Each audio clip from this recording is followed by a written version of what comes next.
morning all, and I need to rename myself and put my neighborhood on. So if you're coming on, you can go ahead and rename yourself just with a little drop down member and put down what neighborhood you're from.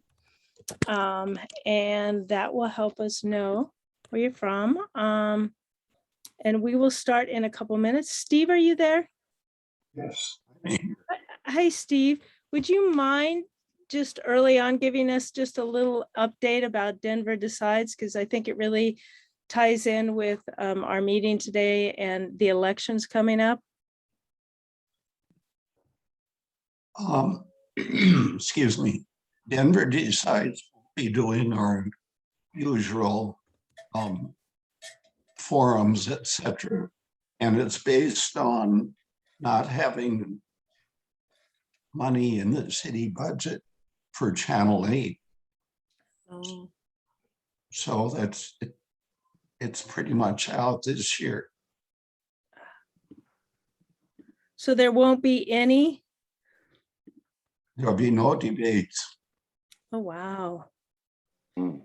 Okay, well, I'm going to say thank you all for joining us today. If we don't have any debates for Denver Decides, that's really unfortunate. And hopefully next election, which, I mean, this is a big one because we have a lot of, off year issues for the city of Denver. Anyway, I'm going to start the meeting. Welcome all. You are at Denver INC, and we are rapidly admitting people. We have a lot of people still coming on, and we hope to have more people.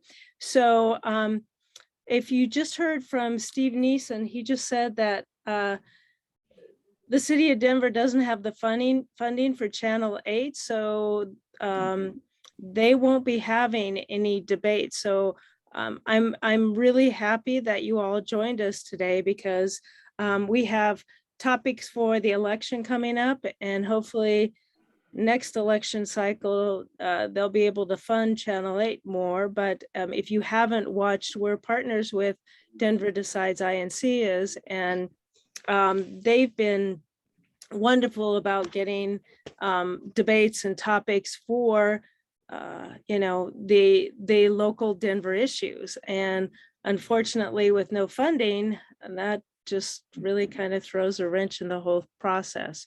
But I want, yes.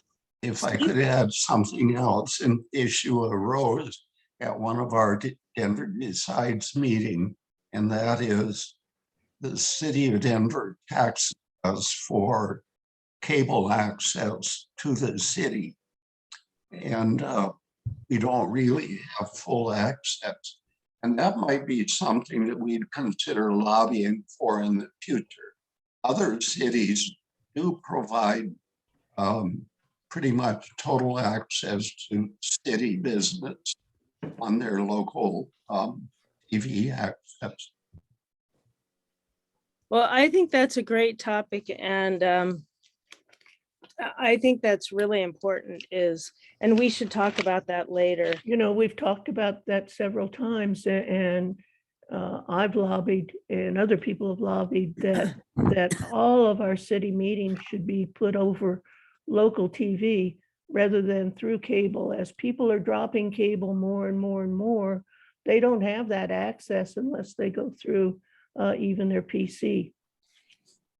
Hey, this is Tricia. I think this is really important. I mean, I'm shocked to hear that the city doesn't have money to, fund debates and such. I mean, that just seems seriously negligent. There's plenty of money that's being used elsewhere, and not providing this kind of access to information, especially on voting and election topics, is really, criminal. Loretta, I think if we can put this on a topic for our board to discuss, because I think we really should do something here.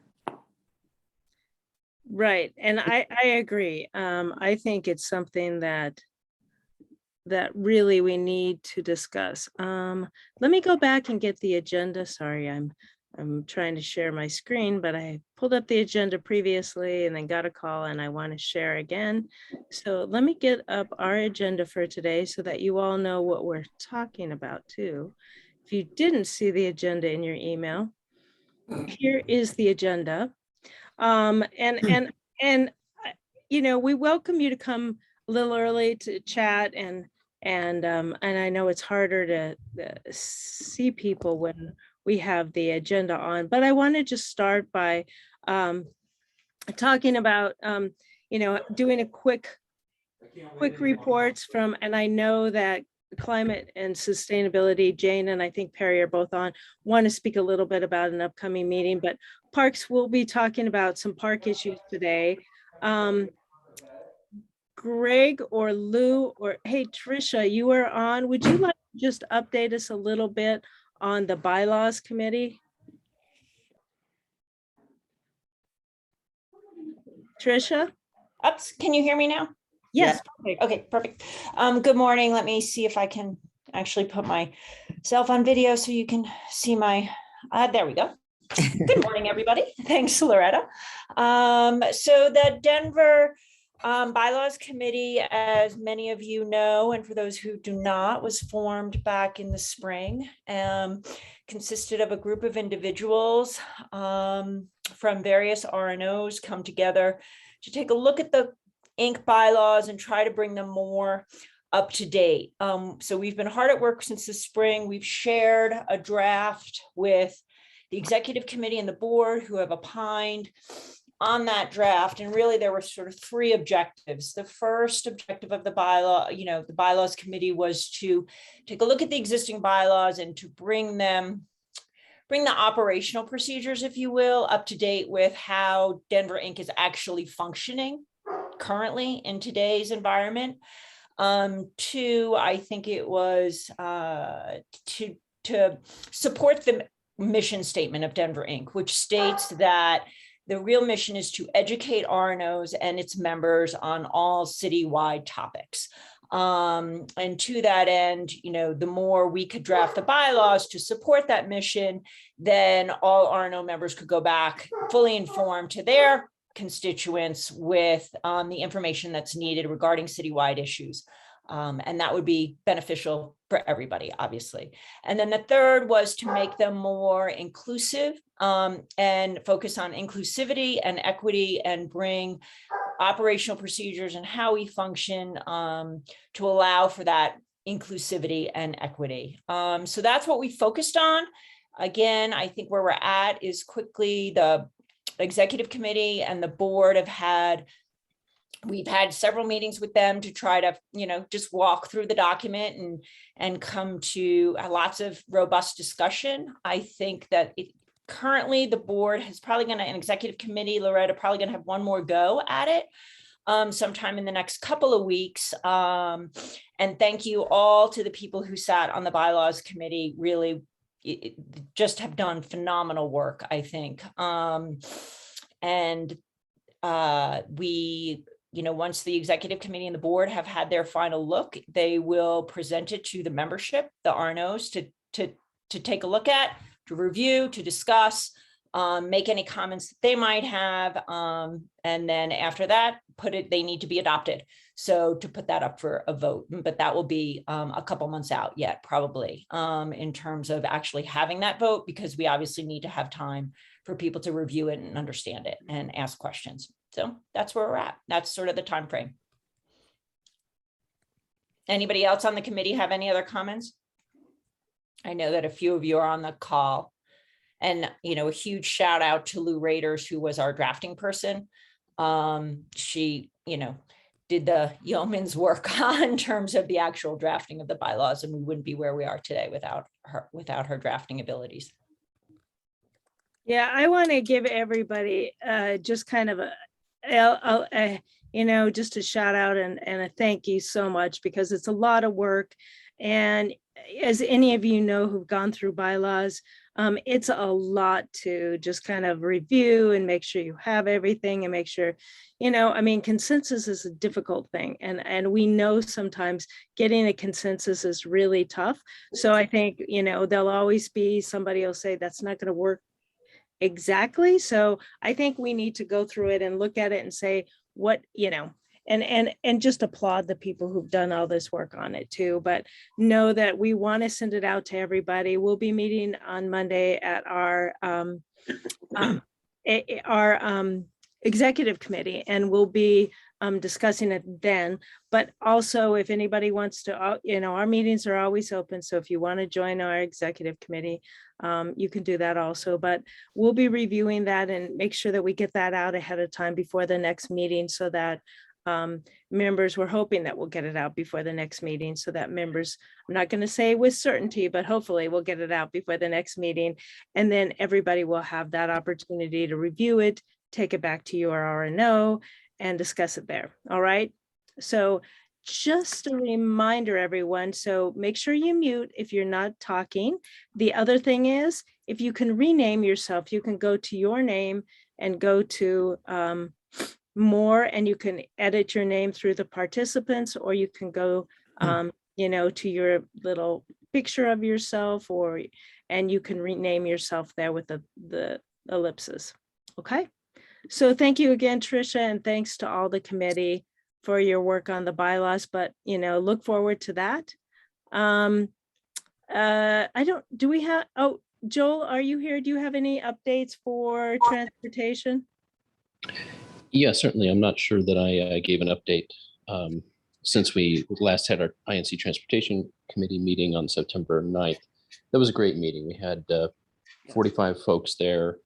A real emphasis on sidewalks, both with Jill Locantori from the Denver Streets Partnership, talking about Denver deserves sidewalks, which is a push. We're getting signals from folks that this is the right time to be pushing the city to finally do what INC has long called for, and having a way to fund sidewalk installation and maintenance citywide.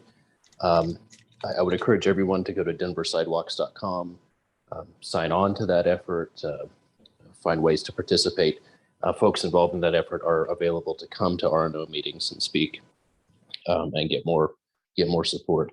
We also heard from Councilman Cashman giving an update on what's going on with sidewalks, and additionally 20 is plenty, which is reducing the default speed limit. So on local streets where there is no speed limit sign, what is the speed limit? By law, it's 25. We're looking to change that to 20. He expects good progress on that. That may in fact be done by the end of the year. We had an update from Dottie on just the items that are in the transportation bond item that we'll be voting on. So that wasn't a pitch meeting or a pro-con. It was just detailing what are the things in there. And then we heard from Danny Katz, who's the executive director of COPERG, on state regulatory topics, with a big emphasis on greenhouse gas rulemaking happening at CDOT right now. So a lot going on. We're going to meet again next month and continue to have great participation. Thanks, Joel. And that, sorry, I lose my voice. And that meeting, is it on the website now? Yes, if you want to watch the meeting, it's on the INC YouTube channel. Okay, it was incredibly informative.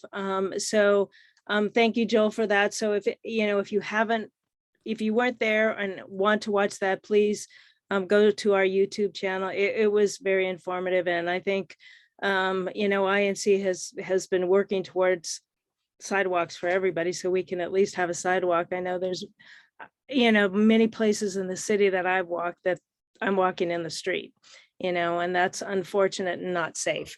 We know that we're with Vision Zero, we want to make sure people aren't hit, and that's a problem. So thanks, Joel, for that.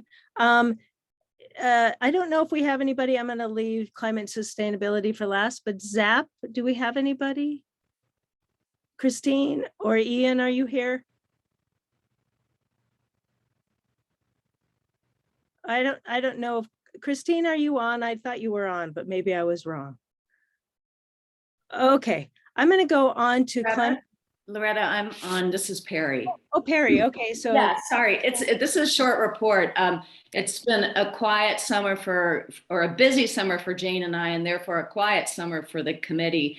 We're looking forward to rebooting it in January and are talking with Taylor Mullers from the Sustainable Neighborhoods Program about our idea of a annual Denver climate outlook, a report to neighborhoods, doing that every January. It's been a really busy year for the new office. I think they've added more than 20 staff. They've already started funding projects with a climate protection fund. They have appointed a large sustainable advisory committee. So right now, really, they're building the plane as they're driving it. And we think that in January, they'll have a lot to report to us.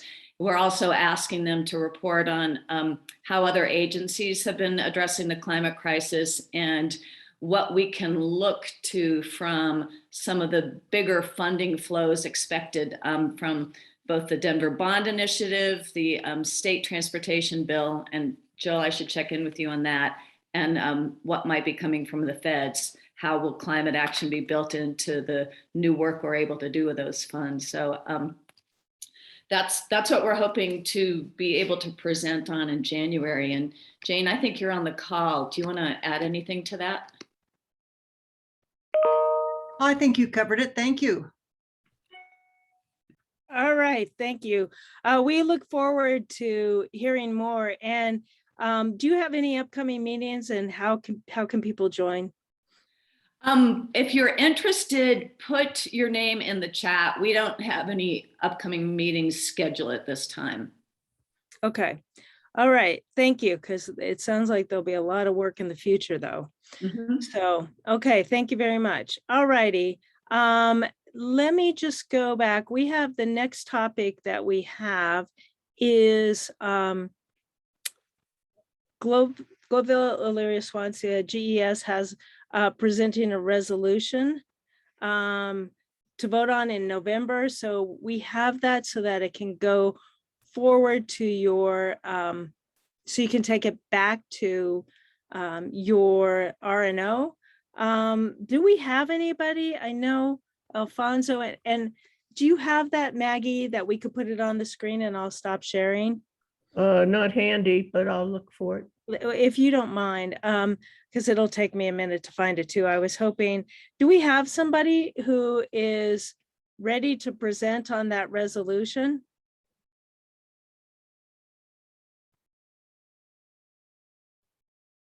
I'm not ready to present the resolution. But you can put it in But the I chat. was at the zoning meeting where we discussed it, and I just posted in chat a slight revision to clarify what the resolution was. And it's basically to support the Globeville, Elyria, Swansea Coalition Organizing for Health and Housing Justices planning process for the Triangle, which is right part of the National Western Center, and then to support a more inclusive process to revise the National Western Center Master Plan to take into consideration neighborhood concerns about what's happening at the center and the impacts on the neighborhood. I don't know if we have anybody here today who would like to speak on that, either pro or con. I I don't would love know. to be able to speak to part of that. if Thanks, you wouldn't mind. Thanks. Are you ready for me to jump in? You okay for me to jump in here? Yeah, sure, Okay, Councilwoman great. Ortega, go right ahead. So I have not seen the actual language of what you're being asked to vote on and take back to your organizations.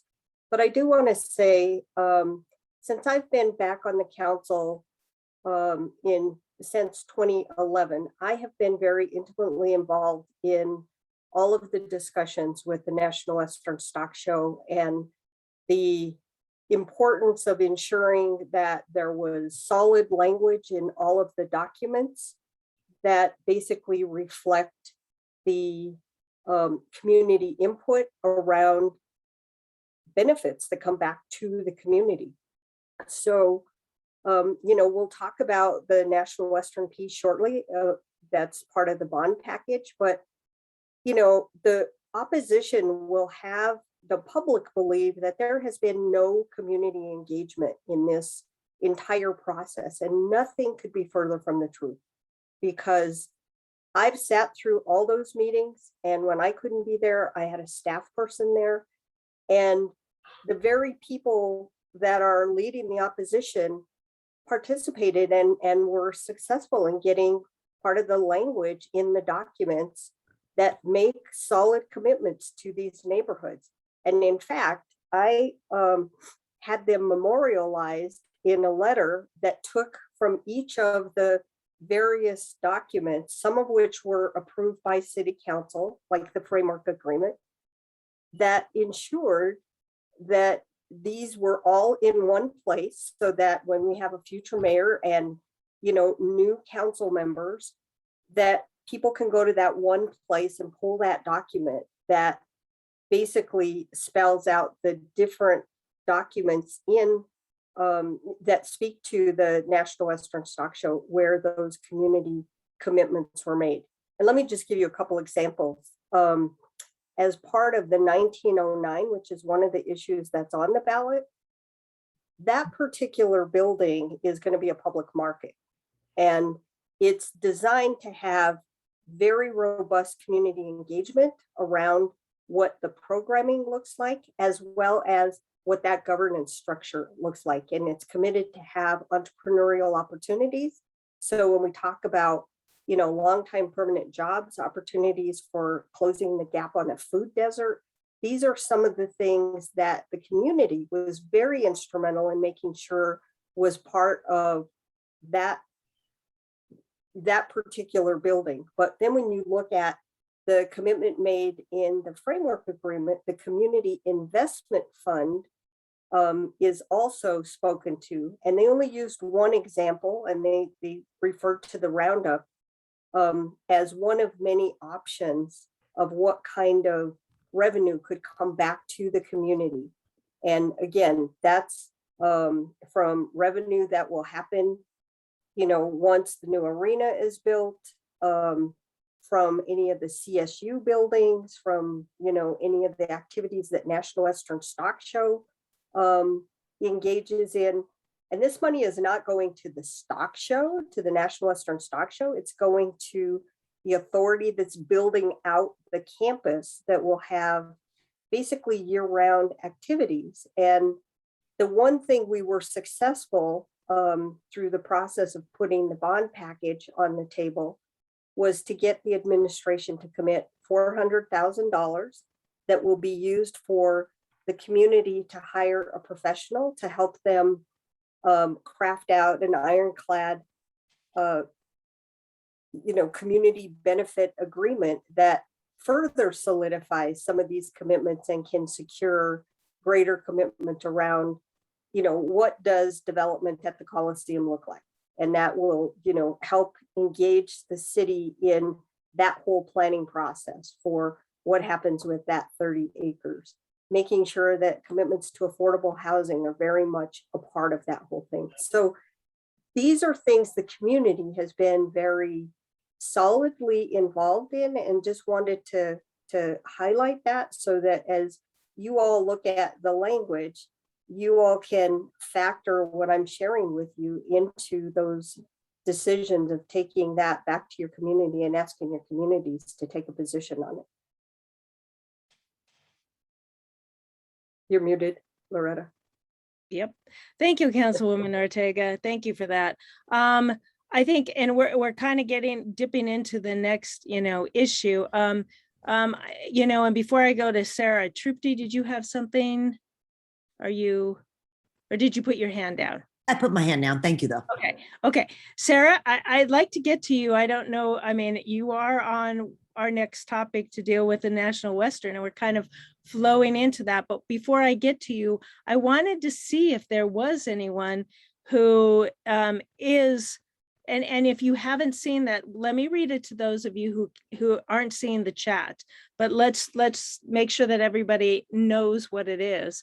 The resolution INC endorsed, number 1, support the Globeville, Elyria, Swansea Coalition organizing for health and housing justice's planning process for the Triangle, and support for more inclusive process to revise the National Western Center Master Plan. So that's definitely what Councilwoman Ortega was talking about. I just want to check first and see if there is anybody from GES that wanted to speak, for this resolution. So I volunteer with GES. I do not live in GES, but I work with them on their communication. So the one thing I just want to share is in the chat, which is their formal rejection of claims by the city, including those of Councilwoman Ortega, saying that the process has been equitable. So the link I'm sharing is their formal statement, since no one here is able to speak on behalf of GES directly, but they have officially rejected the claims made by Councilwoman Ortega and other members of the city regarding an equitable process. So I would direct you to that document as reference and sort of background for why they are looking to advance this proclamation. Okay, I've just put it up, but I think if you can all go to that, and you could probably Google it, but here is and it's very dense here, but I'm just putting it up briefly so that you can look at that and you can go there, and it looks like they have who they are and their research and that information. So I think that's worthwhile to at least look at that. So, and I was hoping Alfonso would be here today, but I don't, he's not.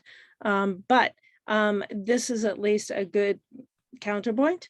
So thank you for sharing that. And it is in the chat. If you don't have it, please email the president at inc.org and then I will get that out to you. But I'm going to come back and I'm going to stop sharing. Sorry about that, because it's hard for me to see whose hands are up while I'm doing that. Lou, do you have? Yeah, thank you. I just, as far as this resolution and taking it back for a vote next month, I don't really have a sense that resolution draft gives enough information. It seems like it's a little bit overlapping of the actual vote being taken, but Let me stop you just a second. Tim, can you stop sharing your screen? Timothy Santos, can you stop sharing your screen? This, I'm sorry, is that Okay, working? thank you. Sorry, go ahead. Sorry, Lou, go ahead. No, I was just saying that I appreciate the discussion and the education, but as far as taking this back for a resolution, I mean, I have no idea what this resolution really means when there is a controversy, just what I'm picking up right now from what Councilwoman Ortega was saying, and then this link to the rejection of that process. It seems to me that so much of that is behind this resolution. So when we're talking about in number 2, for example, what is a more inclusive process, then you get down to this debate. To me, I don't think this is something as its language now and what has been presented. Maybe it will get more that I could actually educate our RNO sufficient to take a position. So to me, it does not look like the resolution is appropriate at this time and may in fact overlap the actual vote, which is coming up in November. But I could be wrong. I'm just saying that I don't see that this is something that I could actually take back and really, without doing a lot of my own research, really be able to explain what this is about, and is it just trying to promote a no vote. That was my comment. Thank you. All right, thank you very much. Joel, do you have your hand raised? Go ahead, and then Trupti. Yeah, thank you, Lou, for saying that. I agree that the short proposed resolution that was sent out and is in the chat, I don't think I have enough information for my neighborhood about what it is. And then because I am involved in seeing planning processes as they work through, it occurs to me that the recent small area plan that had a lot of community involvement is pretty fresh. And if I'm understanding this correctly, it seems to be saying set that aside and do it over. And I, speaking for my neighborhood, certainly don't have enough information on that. If that's really what's being meant here. I did watch the ZAP recording on YouTube, and I'd attended the first part of the meeting for the affordable housing, but then I'd left and saw the presentation on this item, and there was a lot of great background about a history of displacement. I mean, the history stuff was really great, but when the speaker talked about what is going to be happening in this triangle area, I don't think some of it was accurate. I mean, I think, it sounded like if the arena is built, then the rest of the triangle is going to be given to developers and they can do whatever they want with it.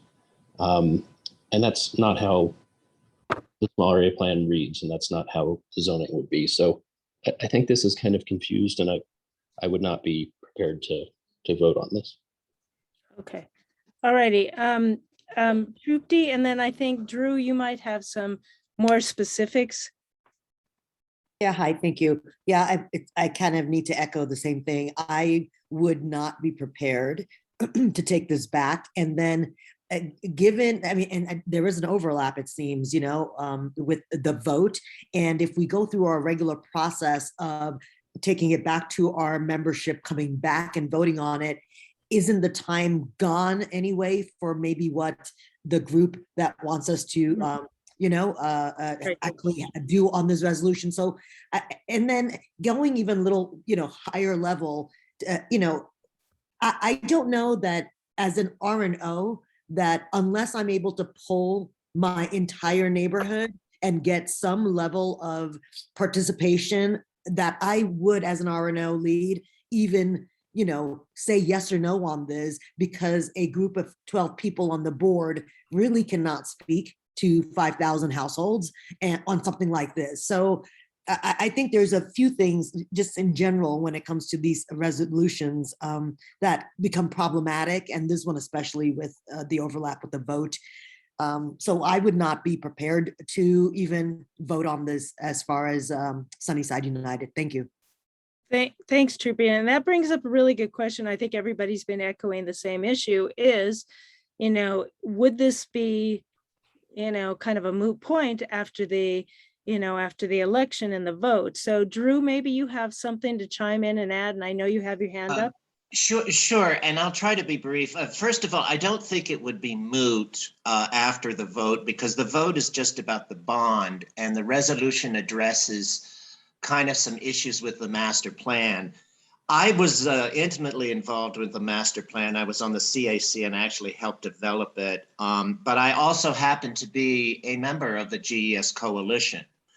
And I agree with Trupti and Lou and even Joel. I don't think that this resolution is in the form that delegates can take to their RNOs. I agree with that. So what I would say is that this needs to be reworked into a form that could become a resolution. The resolution, as you put it up, it's too lengthy. It doesn't really, resolutions are usually a few sentences or a paragraph and very, very tersely worded. This is just, this is not something that I think we can ask the delegation to take to their RNOs. I think I'll leave it there because we need to move on, I know, but I hope that enlightens some people a little bit. Does it help?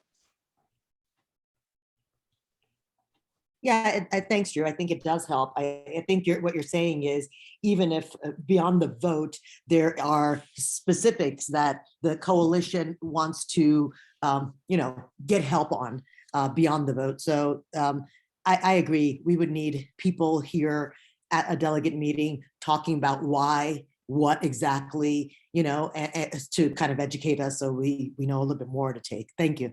Yeah, I think it needs to be reworked, into a form of a resolution. All right. So Lou, do you have a point to make? Lou, you have your hand up? Okay, maybe you don't have your hand up, Lou. Okay, all righty. All right. Sorry about that. I was having trouble unmuting. I just want to make sure with the comments that Drew and Trupti just made, are we agreeing that this resolution is pulled and will not be up for a vote in November? Thank you. I would agree to that, Lou.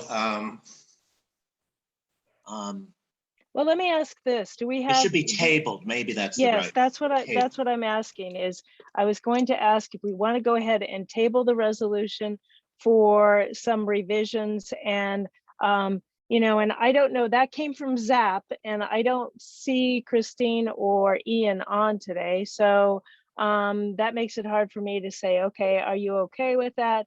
Are we okay with tabling it? But I'm gonna pose the question to everyone. Are we good with tabling this resolution until it gets revised? Go ahead and do, I think I'm going to do a hands up.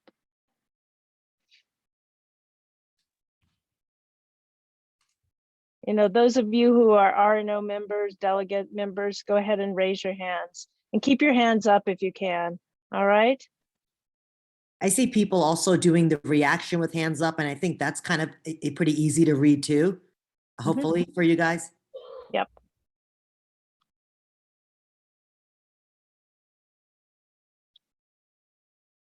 All right, go ahead and lower your hands.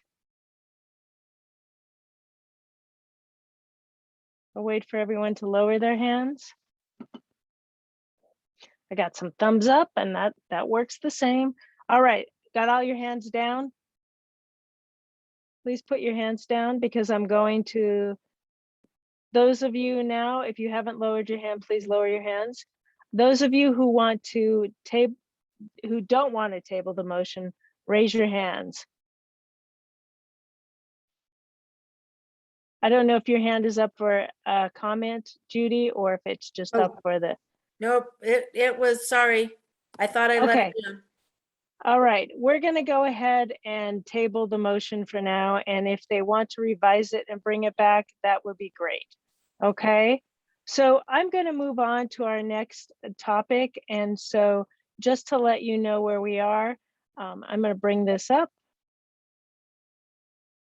Oops, sorry, wrong one. That's not the right one to share. It didn't go there. Sorry about that. I went to the wrong one. Here, let me bring it up really quickly. That's the joy of, nope, it doesn't want to bring up the right one. Okay. All righty, so I'm just going to go ahead, and our next is really the discussion on ballot issue 2E that's coming up for the for our election in November. And I don't know, ballots are supposed to have been being sent out now.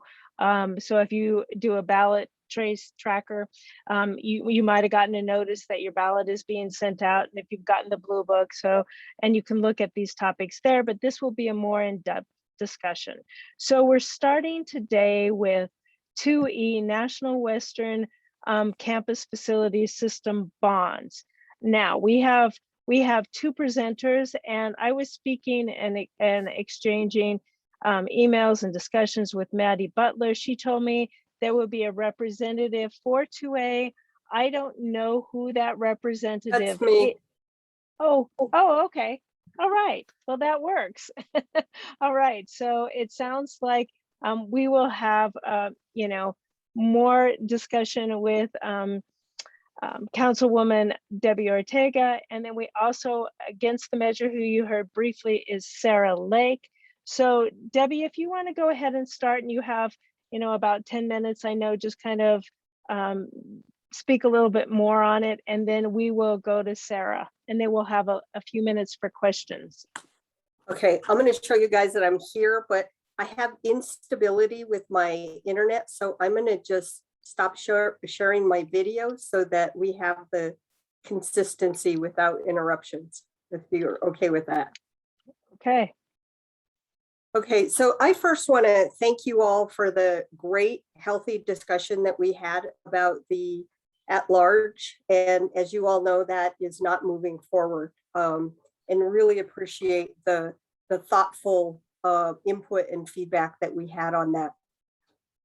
Thank you for time today in being able to talk about 2E. As I shared earlier, I've been intimately involved with the GES neighborhoods since I was a district council member. So I have over 25 years of having worked with and fought very hard for these neighborhoods around, you know, equity, social justice, environmental justice, all of those things. And that has not stopped in my representation as an at-large member to ensure that the voice of these communities is very much a part of all the work that has been happening with National Western as they started the discussions about building a whole new campus. I think it's important to share that as part of the work that happened in putting together the master plan and then later the framework agreement, that is the agreement between the three parties that make up the operators or the entities on the campus, CSU, National Western Stock Show, and the Museum of Nature and Science. That was an agreement with the city that was adopted by City Council.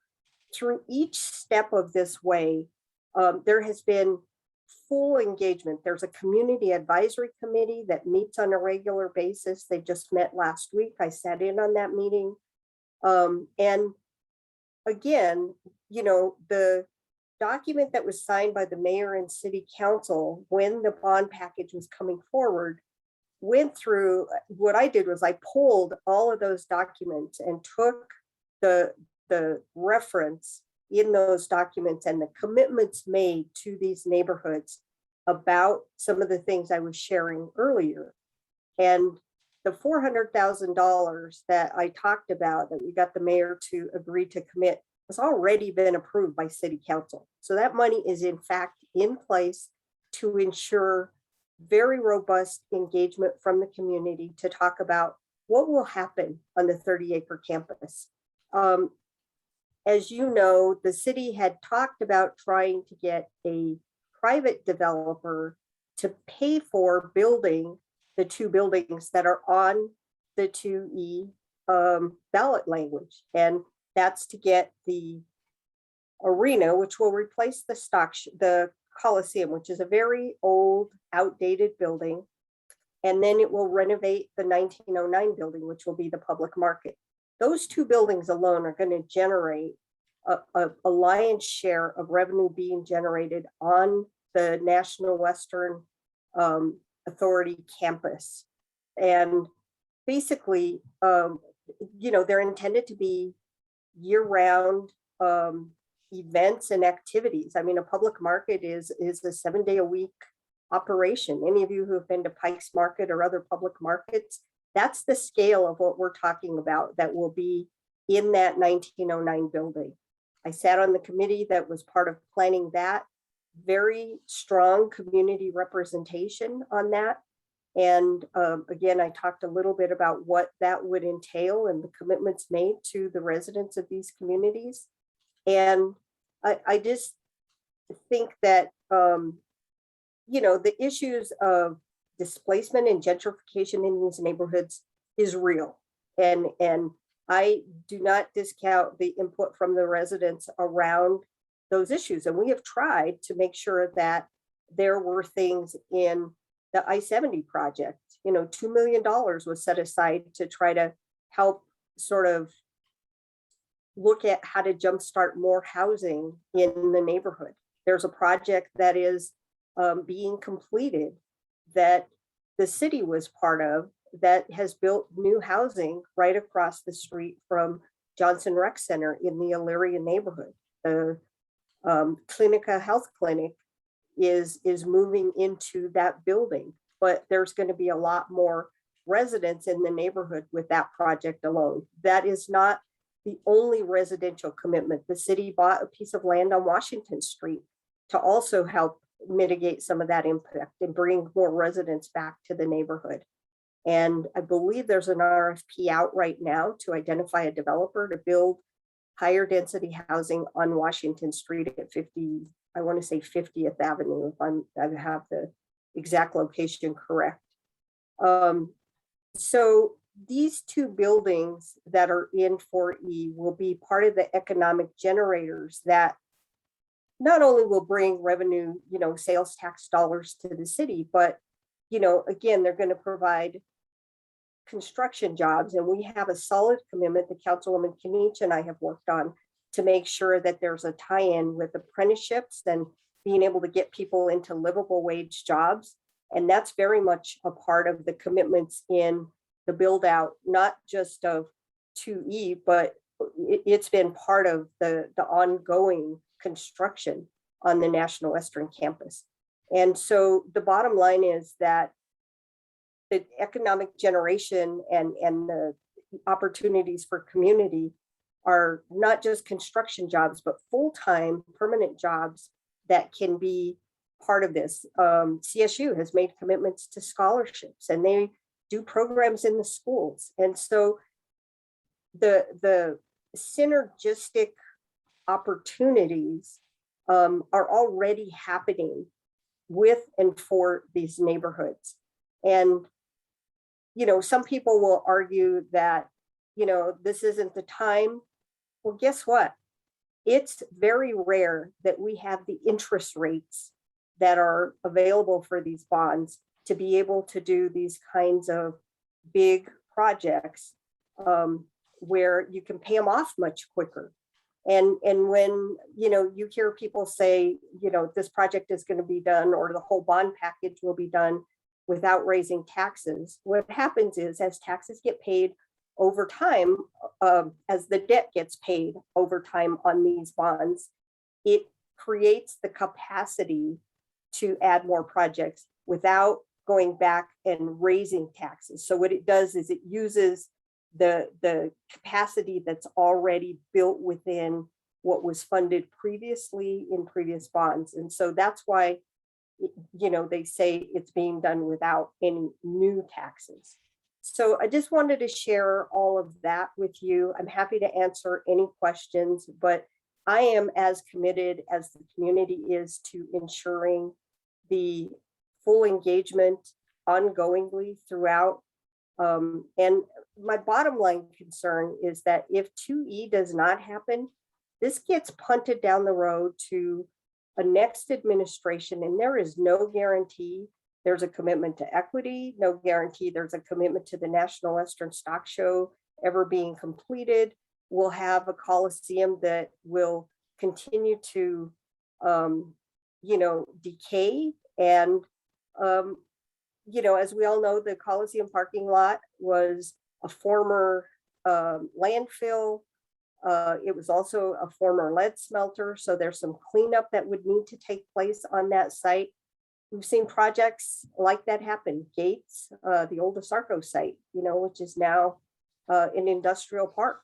So these things can be done, but it's going to take time. And we need to have full engagement from Dottie, from CPD, working hand in glove with these communities to identify what they want and then go find a developer. I think that needs to happen on the front end and not go find a developer and then try to fold what they want into community input. So I'll stop there and happy to answer any questions that any of you have. Okay, we'll hold the questions until the other presenter. And so we have Sarah Lake. Would you like to go ahead? And you have 10 minutes. You're still on mute. Sorry about that. Thought I clicked it. Thank you everyone so much for the invitation to speak. And thank you, Loretta, for organizing the meeting. I'm actually going to share my screen so you can see my presentation as well. To give you some background as well. So we are officially called No on the Arena Bond. We are a grassroots campaign that is opposing just 2E, not the rest of the other bond measures. We are focused just on 2E.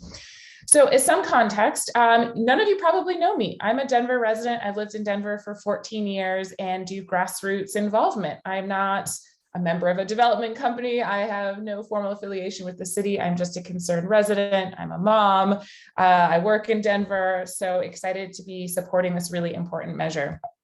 Our committee is very grassroots. So we represent residents from throughout the city, and we are endorsed by a number of key groups. So Working Families Party is one of them, Project Voice, Congress Park United, and as of last week, we are officially endorsed by the Globeville Elyria Swansea Coalition.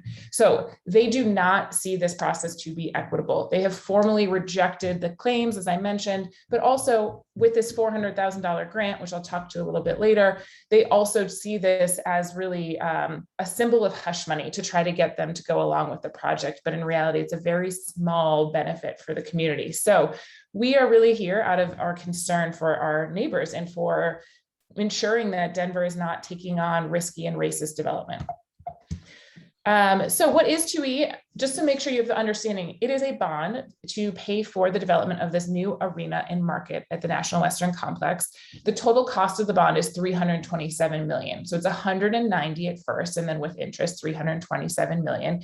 And if you look in your blue book, you'll see very specifically that it allows for a tax increase up to $35 million per year. This is an increase beyond our current property taxes. It does not mean we'll absolutely use property tax increases to pay for this, but it is known that the bond market right now is very unstable. We live in one of the most unsecure economic times of our history with the pandemic.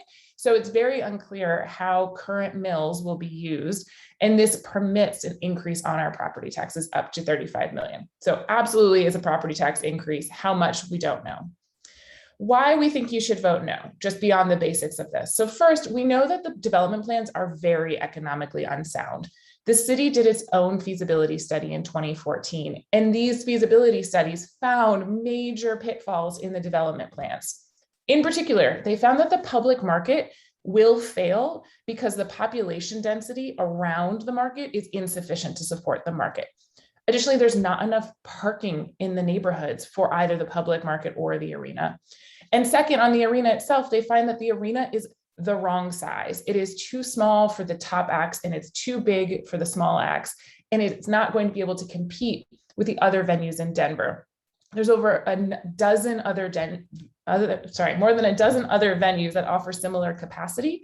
And that was studied even before, right? This is 2014, so years ago, before Mission Ballroom existed, which is half a mile away, and a number of other venues that are better fit to some of these events. So very unclear that these two will be profitable. The second reason is that we've already paid for improvements. So in 2015, we passed a bond for $778 million for improvements to National Western. And voters approved this under the promise from the city that there would be no additional taxes for National Western. And here we are, again, them coming back with a property tax increase. Why are they asking for property tax increases? Because there was a public-private partnership in place and it fell through. The private part of that puzzle pulled out because it was so economically unsound. There was concerns about COVID, concerns about venue spaces, concerns about the stock show. So that shows on its own that they are trying to pass these costs on to taxpayers without knowing this is actually going to be profitable. Third, we know that Denver has more pressing needs.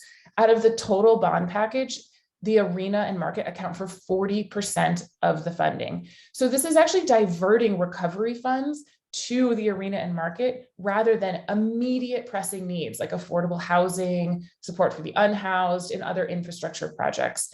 When Denver asked voters what they wanted to prioritize, the number one thing they said was housing and support for the homeless. This is unsurprising. We all know this is a major issue in Denver, but it is getting a very small percentage of this recovery funding through the bonds. So we should be prioritizing immediate support for these needs rather than the arena and market, which are not shovel ready and would not even return some of these benefits for 5 years down the line. The fourth reason is that the development has very minimal benefits for the local community. Yes, supposedly it will create 4,500 jobs, but if it's not actually profitable, if no events are booking at the arena, then we're not going to have any jobs. These are also stated in the feasibility study to be minimum wage jobs They're also likely to be seasonal, depending on when events are coming. So not exactly the type of career jobs that the local community would like. This also does not help with food access. If you look at the feasibility study, the plans for the public market are akin to a food hall. So imagine Central Market or Milk Market. It says it will be restaurants and prepared foods. This is not grocery staples and fresh produce. That neighborhood is absolutely a food desert and has been asking for better food access for years. So when the opportunity comes to give it to them, the city is now offering, you know, $12 smoothies and ramen bowls. That is not what this community wants and is not what they've been asking for.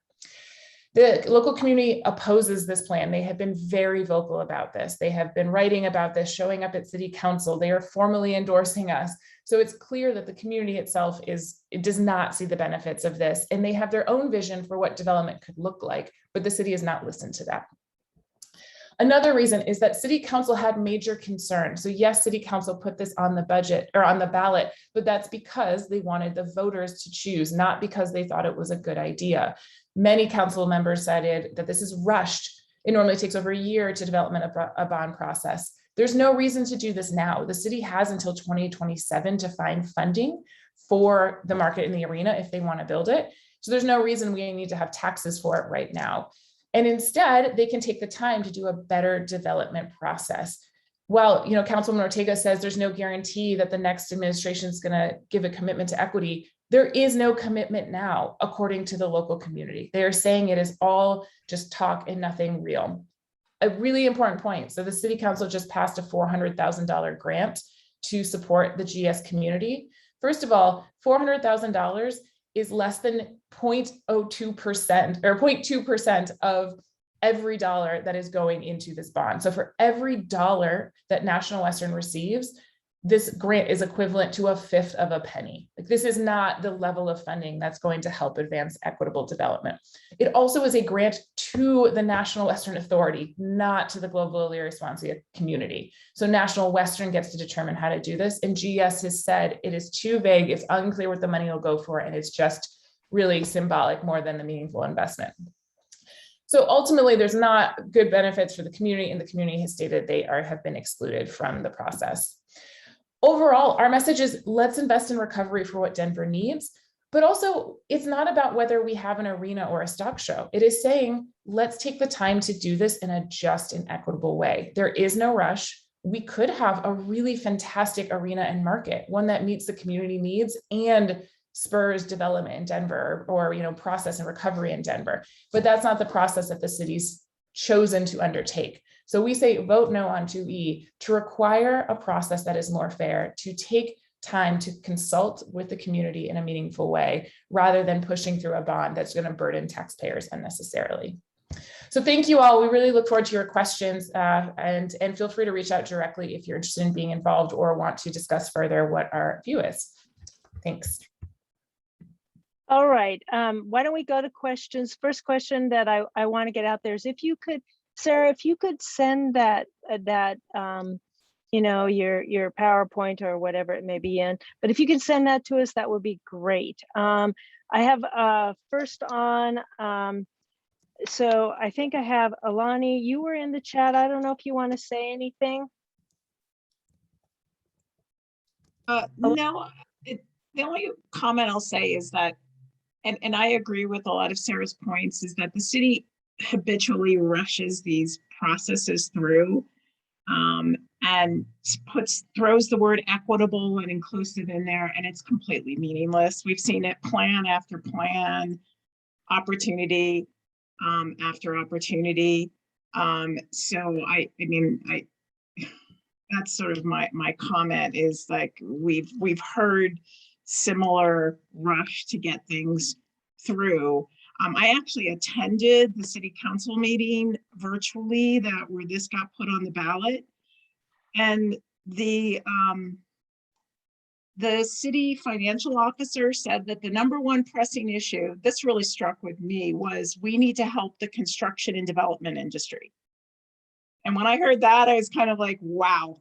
So the city is worried about that, simply that, and that is not equitable or inclusive. We all know that leaves people out. name me one plan that's come through that's delivered on any of these processes. One initiative that's led on any of equity, inclusion, diversity, affordability. I'd love to hear it. Oh, okay, thank you. Next, Emmett, do you have a question? I know, Emmett, you had in the chat, you had said, let me see if I can go back to it.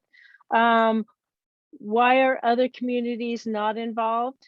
I don't know if who wants to take that, Councilwoman Ortega, or if you Yeah. do, Sarah. I'm happy to start with this. So first of all, you know, as we have done other big projects across the city, I can remember when we did the Central Platte Valley, when we did, you know, both Lowry and Stapleton, there was active and robust involvement from the neighborhoods, but there was also involvement from other communities because these are regional projects. And this one is no different. And it's absolutely crystal clear that residents from these neighborhoods have to be involved and have been involved. I want to clarify that GES Coalition is not a nonprofit organization. They're an entity that doesn't have a board of directors. And it's a group of people. And yes, they have people from the three neighborhoods, but there are separate RNO organizations in these neighborhoods. You've got Globeville First. There are several Globeville neighborhoods. They have not taken a position on this, and they are not all in groupthink around this particular project. Yes, GUS Coalition has been the vocal entity, but they are not completely representative of the 10,000 households that are in these three neighborhoods. There are other people from the communities who support this. And I have to be completely and brutally honest with you. Anybody who has said they support it have been afraid to come out and be public because they get bullied when they try to speak up in support of something that has not been solely focused on housing and being part of doing, you know, a land, you know, the GS Coalition's focus has been around trying to do some land banking for these neighborhoods. And again, that housing is an important and vital component, and it's part of what has been talked about for any redevelopment that would happen on the 30 acres that is the Coliseum property. And the 400,000 is to do that engagement process and to make sure the community can select a, you know, professional that is proficient in putting together an ironclad community benefit agreement to ensure that all these commitments are followed through with. And again, with the fact that we'll be seeing leadership changes over time, it will ensure that whoever is in these seats, both at city council and in the mayor's office, that those commitments are followed through with. And just the last thing I want to say, the public market is intended to be similar to what you see in public markets all across the country, you know, where it's not just food. And a lot of it is fresh food. It's intended to have an interface with both the local growers like Revision, Grow House, other entities that are urban growers, as well as many of our farmers, you know, up and down the Front Range. But it will also include arts and crafts and other things that many people in our communities are very much a part of this whole process. So I just wanted to clarify a couple of those points because I don't want everybody to walk away thinking because GS Coalition has been the one entity that has been vocal that they are speaking for all 10,000 households in these neighborhoods. All right. we just have a few minutes. I want to go first to Joe, then I want to go to Sarah and then to Bridget, okay? Hi, Joe Unteed, City Park West, and I just wanted to put my 2 cents worth in about the affordable housing. You know, on the I-70 corridor, the $2 million, I mean, this is what I do for a living. $2 million is a drop in the bucket for a project of that size. My concern, I've lived in City Park West for 40 years, is as these projects get developed, we always are looking at the rental. What's going to happen over, and has happened in City Park West, is the property values have been affected so drastically that people cannot afford to pay the property insurance and the property taxes. And so therefore the gentrification forces them out. We at City Park West have spoken about this very much, and the ECAP process and all of that, to City Council. But I would urge City Council to look at the for sale owners. And also, I'm kind of where Alani is with the amount of money. It feels to me more like a token, because to do affordable housing, there needs to be a lot of money. And I'm not just talking about big box, ugly developments that have some affordable units in it. It's protecting some of the community that's there. So anyway, thank you. Can I just respond very briefly? Joe, that is one of the issues that we have been talking about. And, you know, obviously we already have a property tax abatement or rebate program, and we're really exploring, and this involves some interface with the state as well, to make sure that we can do some programs where we can look at how to address the tax issue for the homeowners. So you're absolutely right. This is not just about renters. The homeowners in these neighborhoods, as we've seen, you know, across the city where more development happens, it does impact property values. And so that is one of the things we've been very much focused on. And then the income limit on that property tax abatement really needs to be adjusted, because right now it's too low. Yeah, All and right, right now it includes, it used to be a senior program, and now we have expanded it because there were a lot of people who were not seniors who needed that help, and the program now can help them just with the existing program that we have. All right, and I know we have a lot of vibrant discussion on this, Sarah, and then Bridget, and then we're going to go to our next topic. Sorry about that, but we only have limited time. So Sarah, quickly, and then Bridget. Thanks, Loretta. It's a couple of really important points. Like, absolutely, GS does not speak for everyone who lives in that community, just the way no RNO speaks for everyone. However, no single resident of GES presented to City Council, showed up to say this was a good idea, was vocally supportive of it. Quite to the contrary. Even Glowville First, the other neighborhood association that's been most vocal, has said it does not actually deliver what they want in terms of infrastructure developments. So there are multiple voices from the community saying that this is not a good idea. It's also important to note that the main supporters of the yes side of this are developers. It is CRL, it is Roger Sherman, who you might be familiar with, and they are some of the largest donors, are the developers who will benefit from this. They also happen to be some of the donors to Councilwoman Ortega's campaigns. So I think it's important to recognize that there's a major interest in Denver to pushing development first, like was already really acutely pointed out, that the city's worried about support for development companies rather than support for the people first. So the communities should be involved in the process. And I think to address, I think Jane, it's a really good point in the comments.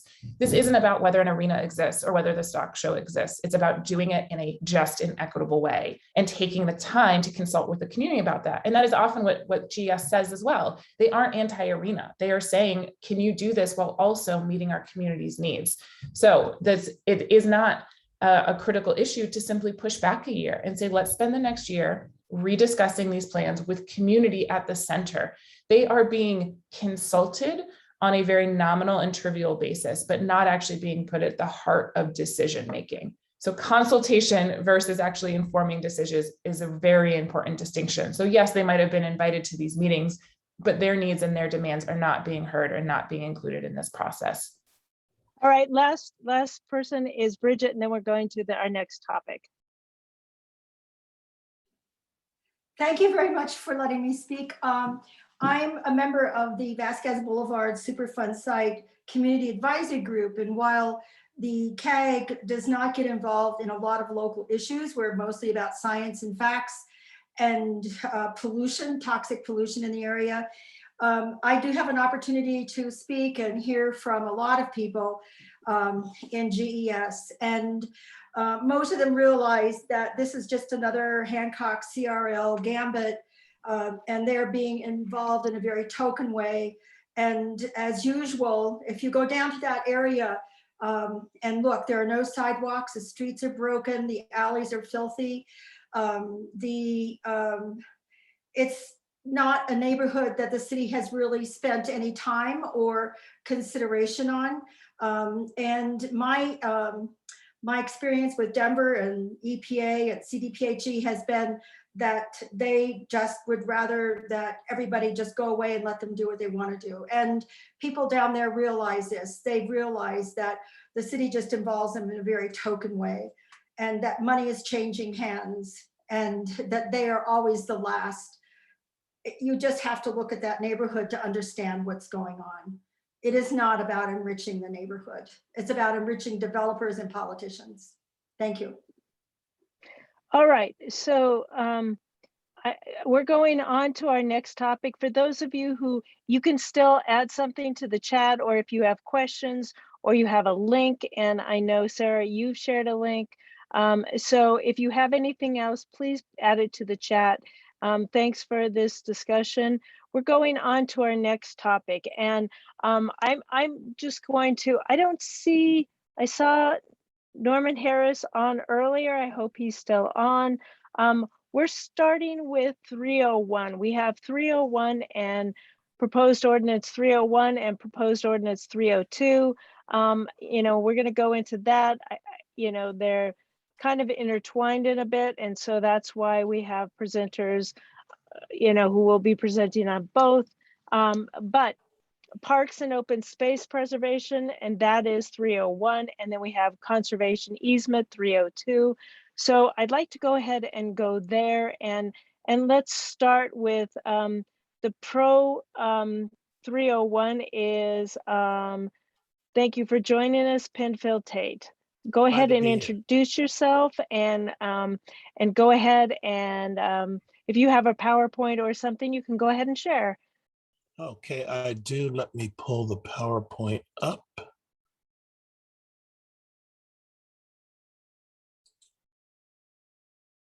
Okay, can you see the PowerPoint? Yes, thank you. Okay, great. Loretta, thank you so much, and everybody, hello and good morning. It's good to see you. I am Penfield Tate. I am a longtime resident of Northeast Denver. I live in Park Hill, and I'm here speaking on behalf of Yes for Parks and Open Space. We're asking for your endorsement and support for a yes vote on Initiative 301 and a no vote on Initiative 302. Let me describe briefly what that is, and then we'll go into the PowerPoint. 301 is an effort that is citywide citizen-led coalition to preserve the conservation easement that exists on the former Park Hill Golf Course. What the initiative says very briefly is that residential and commercial development are prohibited on designated parkland and land protected by a city-owned conservation easement, absent a citywide vote of the people. That's the initiative in short. The reason we're asking for a no vote also on 302 is it modifies 301 by changing the definition of a conservation easement so that it changes it to only be an easement where a tax credit was received. And the easement with respect to the Park Hill Golf Course does not involve a tax credit. So 302 essentially nullifies 301. This is a matter we've been working on for the last 2 years since the developer bought the land and announced it was working with the administration to redevelop the 155-acre site. We have worked through the city process. We have met resistance every step of the way. Our initiative was initially a proposed charter amendment as city council asked us, a member asked us to submit it in that fashion. The city council declined to take action on it. So we gathered signatures and put it on the ballot. Frankly, we had to draft it 3 times because the city kept telling us to rework it and rework it. It's interesting because the opposing measure 302, they didn't have to draft it 3 times because they stole our homework. They took our initiative verbatim and only changed the definition of a conservation easement. So they breezed through the process. Why is this an issue? In 1989, Denver voters working through city council decided they wanted to acquire the land that is the Park Hill Golf Course that you see displayed on the PowerPoint, and put $2 million in the bond package that was voted on citywide and approved. However, the administration couldn't strike a deal with the prior owner of the land, the Clayton Trust, and it was not until 1997 where Mayor Webb's administration struck a deal. But because the land had increased in value, the $2 million that Denver voters approved wasn't enough to buy the land anymore. So what Denver voters bought and got was a perpetual, that means permanent, conservation easement on the land, prohibiting development and preserving it for the fundamental conservation purposes of open space and recreation. And for many years, the land was used as a golf course, but that's not the only use that's permitted under the conservation easement. We have the current dispute because the developer who bought the land in 2019 bought it knowing that the conservation easement was there and prohibited development, but they bought it anyway, hoping that they could cut a deal with the city and allow them to redevelop the site. That is the essence of the controversy. Our point is the land needs to remain open as a park or an open space and available with community input to redetermine its use. Trying to get this to advance. So I'll talk briefly about why preserve it, the benefits, development cost, and park options. Open space is a premium. You just heard the pro and con of 2E, which impacts the Global Elyria Swansea neighborhood. This land is immediately to the east of GES, and in fact, the boundary line is Colorado Boulevard. Open space and parks were identified as community needs by both the Greater Park Hill Neighborhood Association statistically valid survey and the Clayton Early Learning Center visioning process that preceded this developer buying the land, and is part of Denver's game plan for a healthy city. While the community has a lot of needs, open space and parks can provide a public health, economic, and environmental benefit for the community. These are just some of the benefits that come from parks and open space. Significant employers. It changes your perception of your community. It can incentivize other development around it. It improves the quality of life, and it allows for entrepreneurial ventures as well. There are public health benefits. You know, this land sits, as I said, just to the east of the GES community, which has often been touted as the most polluted zip code in the state. It is time to push back against that. And quite frankly, it's a simple value question. Do you value open space or do you prize concrete? And our whole point is we don't want to smother this land or don't want to see this land smothered in concrete. Open space is associated with a positive mental health, higher recreation and exercise. And frankly, with what we've been through with COVID, all of us have been dying to get outside, and open space is where we want to go. Another issue is we're all familiar with the inverted L in Denver, where essentially neighborhoods north and west have had significant disinvestment, and Northeast Park Hill is no exception. Over the years, the Holly and the Dahlia shopping centers have lost supermarkets, although we have a great supermarket now on 40th and Jackson Street that serves the neighborhood. But those that were in the middle of the neighborhood have been lost over time, frankly, due to gentrification and the hyper development that has occurred in this city over the past several years. And the disinvestment in this neighborhood has continued, but allowing this developer to build is not going to change that. And again, another aspect of the inverted L phenomenon, Our neighborhood also is a heat island because we don't have the same proportion of tree canopy and green space coverage and amenity. It tends to be hotter in these Park Hill, Northeast Denver neighborhoods than in other parts of the city.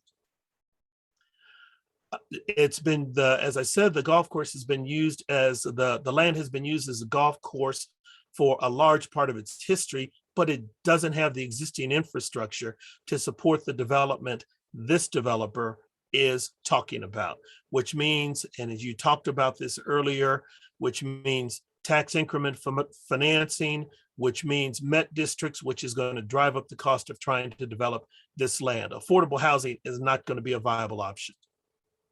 There are other development options, though. We can use this open space as a viable community gathering place, bringing revitalization, as I said, and meaningful community involvement. If you look around the country, major urban areas around the country are preserving green space in communities of color. Atlanta has Lindsay Street Park, which has a park ambassadors program, has a partnership with its youth corps so that they're providing jobs and providing educational environmental opportunities for young people and adults, as well as technical support and other resources. They also have a food forest where they're allowing residents to plant groceries, have farmers markets, have edible native plants, walking trails, biking trails, a host of things where they are preserving the land and its natural environment with some modification, but in open space and for recreational purposes. They have the Katherine Johnson Park where members of the community get paid training in construction skills, masonry, landscaping, again, activating open space to promote economic development and job creation and placement. Detroit has done the same thing with Rouge Park. This is 1,100 acres, and they also allow neighborhood groups to actually manage and control this site and activate it. Warsaw, North Carolina has a nature preserve that provides year-round services to the community, speaker series, math, engineering, and technology camps for kids. Baltimore has Garrett Park, which has rec fields, ball fields, and other opportunities, again, preserving open space in the community. We have models of this in our city. We have jazz in the park. The Levitt Pavilion in Ruby Hill Park is an amenity that could be replicated on this site. There are a host of things we can do in terms of housing, other activities at this site, again, using it as open space and for recreational purposes. So our request is vote yes on 301, no on 302. In closing, I know the developer has been saying, as we've presented alongside one another, that local voices ought to control this. And the reality is this: local voices have spoken in 2 surveys and said they want to preserve open space. But more importantly, we're a city. Our fates are intertwined and interconnected. What the development that could happen on this site is going to impact Colorado Boulevard north and south throughout the city. So this is not an isolated instance, and we have no examples of where development in the city is controlled and voted on and approved only by one neighborhood. We all voted on acquiring this asset. We all paid taxes that funded the acquisition of this asset. And we think, consistent with that, that 301 allows all of us to have a voice on whether the city should allow any developer to redevelop this site. Loretta, thank you. I'll stop there. Thank you so much. I'm going to go ahead and hold your questions for our next presenter. And I just want to check again and see, do we have Norman Harris on? Good morning. Norman? Yes, I am here. Oh, good. Thank you. There you are. Great. If you have a PowerPoint or a presentation you want to share, you can go ahead and share too. I do. Bear with me here. Go ahead and introduce yourself and. Just a moment here, trying to get my screen able to present for you.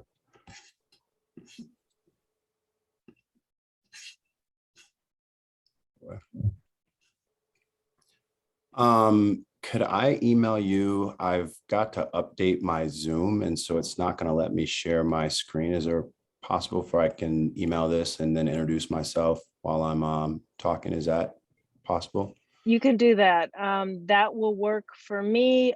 So the best place to email it to, let me give you, is just president@denverinc.org. Just a moment here. And I'll get that and I can share it. Got to open that up.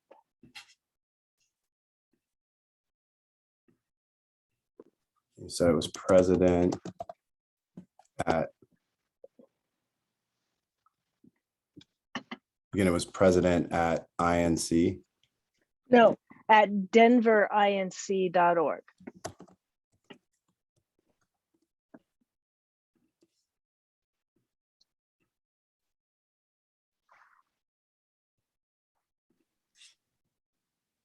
Just shot that over. I will just take this time to introduce myself while we get that loaded up. My name is Norman Harris. I am the managing partner of the Holleran Group. We are African-American owned development firm based here in Denver, Colorado. Our mission is to bring forward a new brand and model of development, which is asset-based, inclusive, and intentional in bringing and driving benefits to communities of color. One of our foundational values is integrity. We take pride in building trusting relationships and doing what we say we're going to do. Today, I'm going to talk about an important ballot initiative. It's initiative number 302, and why we need your help and support to let our community know why this is one of the most important measures when it comes to the future of Northeast Denver. So what I'll do is talk a little bit about what the measure does to clarify some of the things that may be on your mind. If you want to go down to the next, you can stop right there. Actually go to the slide right below it. So what we're going to do is we're going to talk about how ballot initiative 302 simply does protect local voices and local choices. We're going to talk about the Park Hill Golf Course and some of the current conditions and community needs. I'm also going to talk a little bit about our hopes for the property, and ultimately end up with helping everyone understand why they need to give a yes vote for 302. So before we move forward, if you can go just up to the slide above this one, just right there. This is a very poignant picture. It's a picture of the original founders of the Northeast Park Hill Coalition. And the reason why this picture is inserted in this document is that these folks came together to form this neighborhood organization because they felt that they weren't being properly represented by the Greater Park Hill Neighborhood Association. And as I heard even Councilwoman Ortega talk a little bit about the diversity of our neighborhoods, the Park Hill neighborhood is probably one of the most diverse. But when you start to look at the differences between Northeast Park Hill and Greater Park Hill, the numbers are nearly inverse in terms of demographics. And what we have happening with our opposing ballot is quite a few folks from the Greater Park Hill area or Southeast Park Hill are the folks who have been pushing forward this 301 initiative. Now, through this time, I've had quite a bit of touch points, even with our opposition. And through that, I have come to a profound understanding that perspective drives a lot in this conversation. And so essentially what this ballot is doing is making sure, again, that the perspective of those folks who are going to be impacted the most have the loudest voice. And so there's a tremendous disparity when you start looking at the differences between the Northeast Park Hill area and the rest of the city, which is why it's imperative that we leave this choice up to that neighborhood, simply because there's so many more African Americans in that community versus the other communities that will weigh in on this decision. So again, I just wanted to make that point that these types of efforts to have a voice have been occurring over the last 20 years. But we definitely need to make sure that in terms of some of our most impacted communities, that their voice is amplified. And that's exactly what Ballot Initiative 302 does. So we can go down to the next slide. And just where it says Empower Northeast Denver Initiative 302. So go up one more. So I want to talk to you a little bit about Denver Initiative 302 and really clarify what this is all about. This was filed in response to a SOS ballot initiative, which gives the whole city veto power over local neighborhood preferences. This is brought forward by community proponents who live, work, and play within blocks of the Park Hill Golf Course. And what it simply does is ensures the local neighborhood has the power to determine the future of the property. The community does lack open space, and we are quite aware of that. But there are so many other needs that we can address with the redevelopment of this property. That being affordable housing, a grocery store, a park. So as it's being painted as a parks versus open space or green versus concrete, we feel that's disingenuous. This really can be a win-win. We as the developers have committed to 60 acres of parks and open space. And so we do truly believe that by bringing the community together, we can come to an outcome that everyone wins. So when we look at what 302 does, it simply protects the local voices and local choices. We wouldn't want residents in Cherry Creeks deciding what 5 Points needs and vice versa. So city voters shouldn't have veto power over this neighborhood. So again, ultimately what 302 does is it protects the voice of Northeast Park Hill by more clearly defining a conservation easement into Denver law.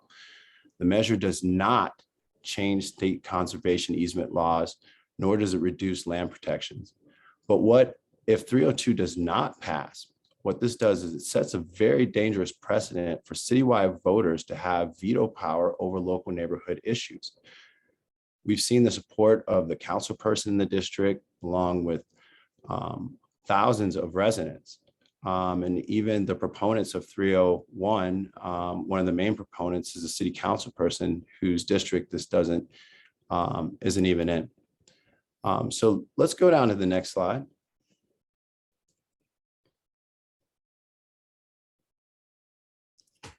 So I want to talk a little bit about the Park Hill neighborhood. It, again, as I mentioned, is one of our most precious neighborhoods because it has one of the highest percentages of African-American homeownership. But over the last 40 or 50 years, this neighborhood has not prospered along the same pathways that we've seen in other neighborhoods. And we've seen a systematic disenfranchisement that has produced high gun violence and a lack of affordable housing, a lack of opportunities for our youth. So when we compare this neighborhood and its needs to other neighborhoods, they're very unique. And so they require very unique solutions.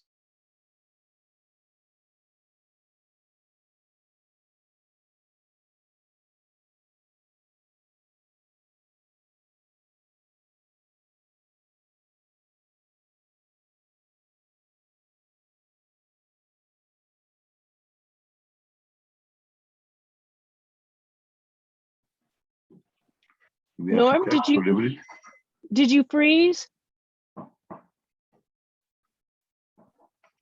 Hi, Norm,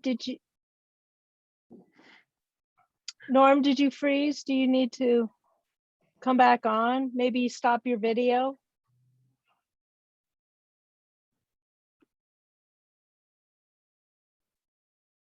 I think he needs to come back on. So we're going to take a minute and kind of just look at this next video screen. I think he's going to need to come back on, or maybe he's just trying to reset his computer. Sometimes if people go off video. Should we contact him? Do you have his contact information? I'm sure he's trying to get back on, I'm assuming. I don't have his phone number. There we go. There he's coming back on. Okay.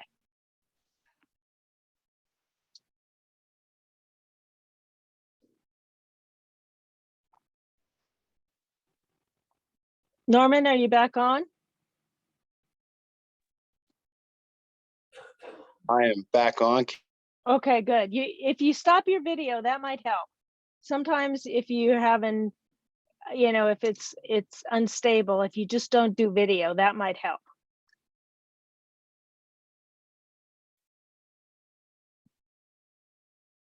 Okay, we can't hear you yet.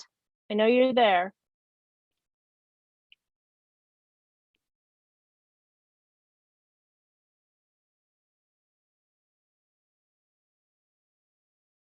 His internet must be a bit unstable. So I'm just going to read this for those of you who can't read it, but it sounds like their concern was privately owned golf course, no public access.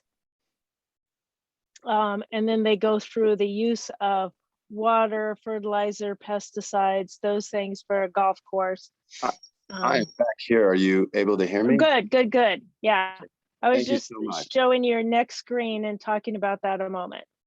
Yeah, So go I had ahead. to switch to my mobile device. I have a Comcast outage here, but Oh. thank you for your patience. The next slide really kind of speaks to what this conservation easement is protecting. And I think even talking about the opportunity here, in the last year, what's really important to understand is that the Park Hill Golf Course is a privately owned golf course. There was no public access to this. I own a home on 35th and Eudora. I'm a fifth generation Coloradan. My parents bought their home in 1977 and fought and bought for that home over the years and allowed me the opportunity for home ownership. I raised my son in that home. He graduated from East High School, and at the moment, he is a teacher and does not have the opportunity to even own a home in the neighborhood that he grew up in. And these are things that we need to change. But when we look at the actual land itself and the environmental impact on this golf course, we see data such as 106 million gallons of water being used for irrigation, 6,200 pounds of fertilizer and 1,600 pounds of pesticides. So right now, we just think that assert that there's a much better use that could potentially benefit the entire neighborhood. We can go to the next slide. So when we talk about the Northeast Park Hill neighborhood, I did hear mention from Penfield about a grocery store. The grocery store he's mentioning is open from 9 to 6. So 9 a.m. to 6 p.m. and is more of a specialty grocery store and lacks quite many of the essential things that probably the average family would need. It's more of a specialty restaurant grocery store. So we do, assert that they try to say, but then you say, oh, we want golf, which is. We do say that in terms of the grocery store that the SOS folks talk about, it's not your typical grocery store. And so when we look at some of the needs of Northeast Park Hill, we've also heard that this from our proponents, that this isn't that the disparity doesn't exist. But essentially, if you look at this map, there'll be another, the city's largest park and one of the city's largest golf courses will be closer than a full service restaurant for Park Hill. So let's just think about that in terms of some of the residents that live there. When we start talking about, again, the disparity that exists. And so this map clearly identifies that we need more amenities than just 155 acres of open space. And there's quite a bit that we can do with this land, addressing things such as affordable housing, food deserts, and lack of true business opportunities. So let's move down to the next slide. So I really want to talk about what our hopes for the property are. Again, we have committed to 60 acres of publicly accessible parks and open space. That's about a park the size of Easement. But again, when you start to examine the Northeast Park Hill neighborhood, there's so many other things that we can address through the redevelopment. And that's diverse housing choices near transit. We're looking to innovative strategies such as community land trusts, addressing the middle missing housing, and neighborhood preference policies, which would give folks who have been displaced or putting them at the front of the line for various housing options. Ultimately, what is different today versus some of the development projects that certainly have given development a bad eye is a community benefits agreement that will be brought forward to ensure that the community gets ample, and I mean ample, return on its investment for purchasing that easement. But again, in terms of our hopes for the property, what we are doing is focusing on equity and community engagement. So I started off with explaining who I was and what we're doing. And what we certainly haven't been doing is waiting for the opportunity to try to impact and make an impact on our community. And so what that means is we've hosted a number of different activities in our community, in our clubhouse and on site.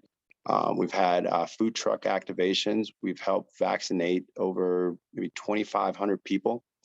And continue to provide both a space and a platform for the Park Hill Golf Course and the Park Hill Golf Course Club to be an amenity for the community. So again, if you want to go to the next slide, finally, if you want to find out, or just go to the final slide, I'm sorry. If you want to find out more about our initiative, you can go to www.empowernedenver.com. I do want to reiterate again that this is about protecting local voices and local choices. The folks that live closest to the golf course should have the loudest voice and say on a project that's going to impact them for generations. We are committed to equity. We are committed to our community, and we're committed to ensure that this is development that we can all be proud of. So then I certainly appreciate your time, and I'm open for questions.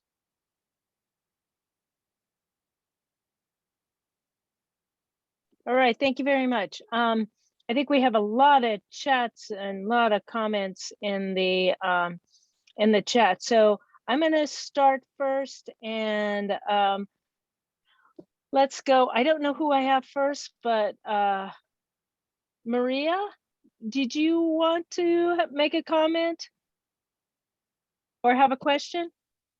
And say who it's directed to. I will unmute. Can you hear me? Yes, thank you very much. Yeah, I'll even turn my video on so you can see me.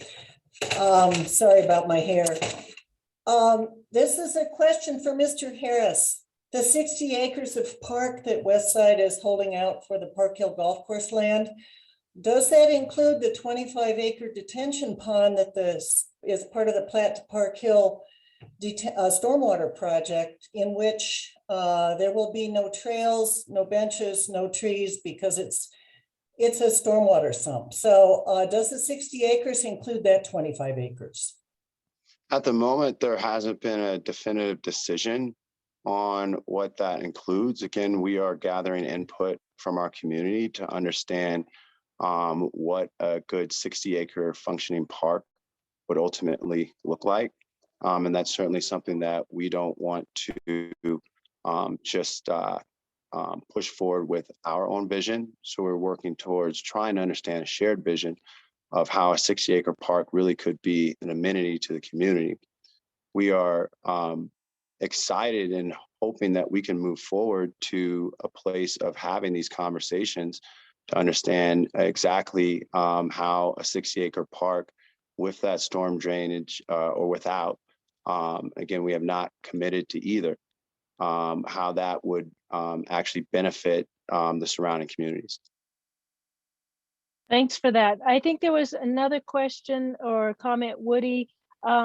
You were talking about, were you the one who was talking about pocket parks or, and I don't know, yeah, pocket parks spread throughout the dense residential and commercial development. Do you want to go more into that or question more about that? Sure, this is Woody Garnsey, and I would like to have Norm answer that question more thoroughly, because what is clear is that Westside cannot do anything with the 25 acres that are protected by the stormwater drainage easement. And when they talk about 60 acres, they need to be honest with the community that in fact their 60 acres would definitely include the 25 acres of stormwater detention. And the reason I mentioned pocket parks is that my expectation is that the rest of the supposed 35 acres would be a series of little pocket parks amidst a very dense residential and commercial development. Well, Woody, good to see you again. Appreciate running to you last week. We, I think, kind of talked about this or spoke about this a little bit at the Bellevue Hale Neighborhood Association meeting, asserting that we are committing to 60 acres of pocket parks, as you are mentioning, is asserting that you've seen some sort of plan, and that's just not true. We first are trying to start with what the community wants. And so, you know, a lot of the assertions that you're making are more assumptions. Again, there is no beyond just the commitment of the number of acres of parks. We're waiting to hear what the community, how the community would want this to look and feel, and are certainly again excited to move forward to a point where we can actually have productive conversations focused on you know, the win-wins. So I don't know exactly how to answer your question, because you are making an assumption that just isn't true. But you know, again, I'm always open to discuss and try to pull out from our entire community what 60 acres of open space really means. I don't think we quite understand how big that is. It's literally the size of a park of Cheeseman. And so again, we assert that along with parks and open space, Woody, that the community needs so much more. But Norm, I don't understand why Westside can't be straight up with the community and admit that the 25 acres of stormwater drainage, which it can't build on, will undoubtedly be included in the supposed 60 acres that you say is going to be open space. Why is that so hard? The same question. Again, it does require community input to just figure out what the footprint of that looks like. But until we can get to a point of actually hearing from the actual community that it impacts, then it's, you know, we can't make a commitment. So we've committed to 60 acres of open space, and what that looks like to, you know, depends on, you know, us allowing the community a seat at the table to actually have a voice. And the SOS efforts are preventing that. So, you know, again, I assert that by voting yes on 302, what you're giving that specific community the ability to do is determine what type of park it wants. All right, great. We have to move on to next because we have 25 more comments. So I want to move on. So next in line was Michael, I guess it's Dr. Michael Kosnet, and then Drew Dusher.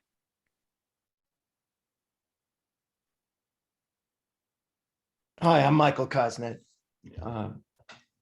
I wanted to just make a comment from the perspective of my expertise, which is in public health and environmental health. And I just firmly believe that at a time when we have both growing congestion in our city, when we have increasing problems and concerns about climate increase and heat island effects, I think that there's a public health imperative to preserve as much of this land, in fact, all of this land, for the benefit of recreation and open space and efforts to mitigate heat island effects.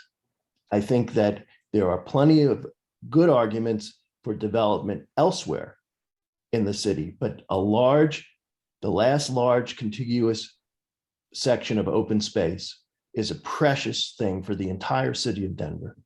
And I strongly believe from a public health point of view, it will be a benefit to preserve it. Thank you. Thanks.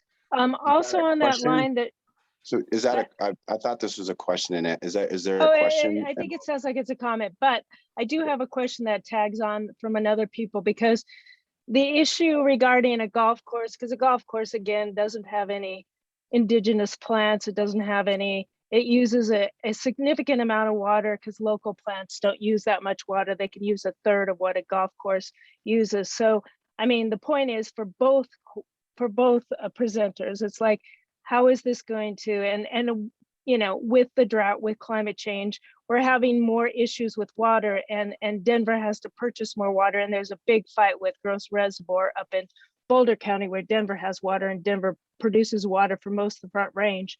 So the question is, you know, how are you going to get rid of the grass, because that's a golf course issue, and how do you work to make it sustainable and make it you know, I mean, having open space, we heard from the doctor, that's very important to have open space, and it's healthy for people to have that. But both of you, so both Penfield Tate and both Norman Harris, can you respond to the issues of, you know, sustainability and issues regarding preserving and having a natural habitat for communities? Sure, Loretta. And you raise a good point. Let's be clear. Yes on Parks and Open Space is not taking the position that this needs to be a golf course. And indeed, it is our position that the conservation easement does not require it to be a golf course. It speaks about a golf course, but it also talks about other unrelated recreational uses like ball fields, tennis courts, and other uses. So the land can be repurposed and converted to more natural habitat and native plants, integrated with other uses. We've talked to people about ball fields, tennis courts, an indoor-outdoor running track, something like Levitt Pavilion placed on the site. So there are a host of uses, and we agree this ought to be a community conversation about how to activate that green space so that it actually meets the needs, not just of the immediate community, but you know, the parks and open space are for everyone. So there ought to be meaningful input from around the community. A couple other thoughts just to add to this. You know, this is a different sort of asset. That you have to remember, this is not just privately owned land. Although the developer owns the land, the people of the city and county of Denver own the easement. We own the development rights. So the developer may own the dirt, but we control collectively whether anything gets built on that dirt. And that's an powerful asset. And that's a community conversation because we all paid for it. With respect, Empower Northeast Denver is not, I would submit, a local organization. They were formed by the developer. Their headquarters is in the developer's offices, and the developer donated $270,000 to them to get 302 on the ballot. So this is not unlike things we've seen in other instances. I'll finally consider this. And the reason why, to your point, Loretta, we think it's important to activate this as open space. There has been historic disinvestment in Northeast Denver. I've watched it for 40 years. I've represented the community in the legislature. But I will tell you now that the rampant gentrification in Denver is a bigger threat to this community than redlining ever was. It is, in essence, the redlining of today. And construction and redeveloping this site, smothering it in concrete to build non-affordable housing, because that's what it's going to take to justify having any grocer come in, is not going to benefit the rest of Northeast Denver. It's going to accelerate the gentrification and continue to drive people out of the city. And it's significant that most of the development team doesn't live in Northeast Denver now. They may have been there once upon a time, all gone. Those of us in the neighborhood, like myself, who are with Yes on Parks and Open Space, we're there now. Okay, thanks. Let me try to answer the question. I don't think Penn addressed it at all. When we start talking about the environmental impact of development long-term, what we are understanding as a city is that we need to develop differently. We need to develop more dense housing along mass transit lines. The Park Hill Golf Course sits at the intersection of I-70 in Colorado. I believe the 40 bus route along with the DIA line from downtown is the intersection there. And so when we start looking at some of the biggest impacts to our environment, it's cars driving. So we assert that that what this development would do long-term is provide folks with access to affordable housing along dense transit lines. Speaking to which will have a significant positive environmental impact. Speaking to Dr. Cosnet, comment. Again, I go back to perspective, and I saw a comment that came in while he was talking, and I think he posed the environmental impact of developing on this precious piece of land. But I think where both Dr. Cosnet and Penfield lack true perspective is the understanding of the plights of the folks that live in Northeast Park Hill. And I'm sorry, Penn, you're just not from that neighborhood. And so when you start looking at the needs of folks who have single parent homes, there's quite a few. We've seen gang spikes because of lack of true opportunity for youth. It just presents a much different perspective. And so I just really assert that it's hard.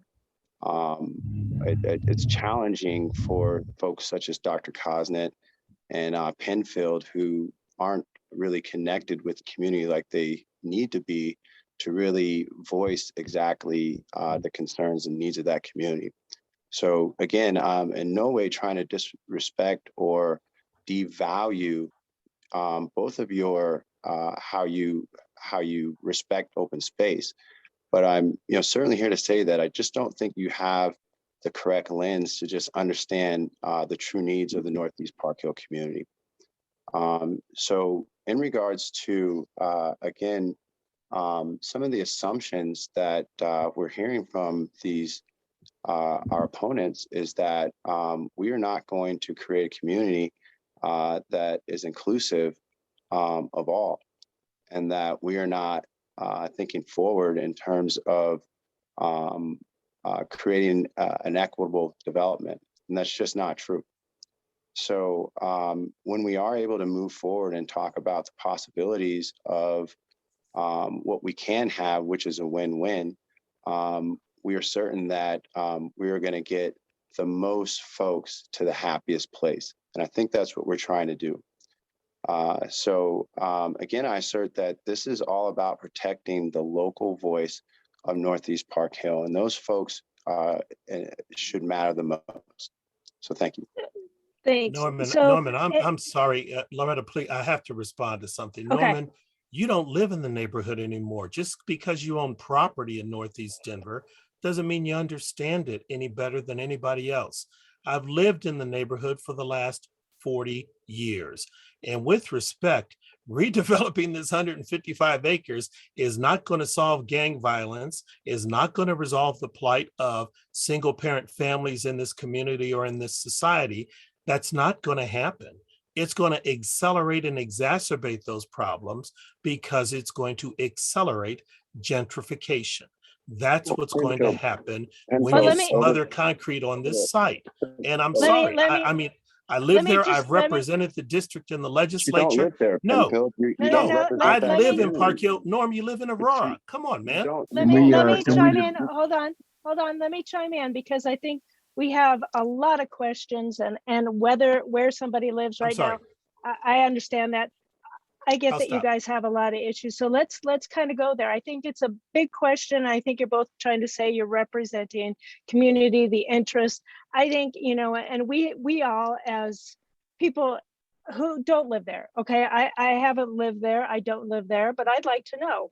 And so those of us who don't live there, maybe don't know the community as well, we would like to know how to vote appropriately and how to get that. Now, I have drew up, and then I think that's a big question for a lot of people, is like, you know, and it's a tough thing for RNOs. It's like, how do we get representation? How do we know what everybody wants, right? That's a big question for both sides, I think.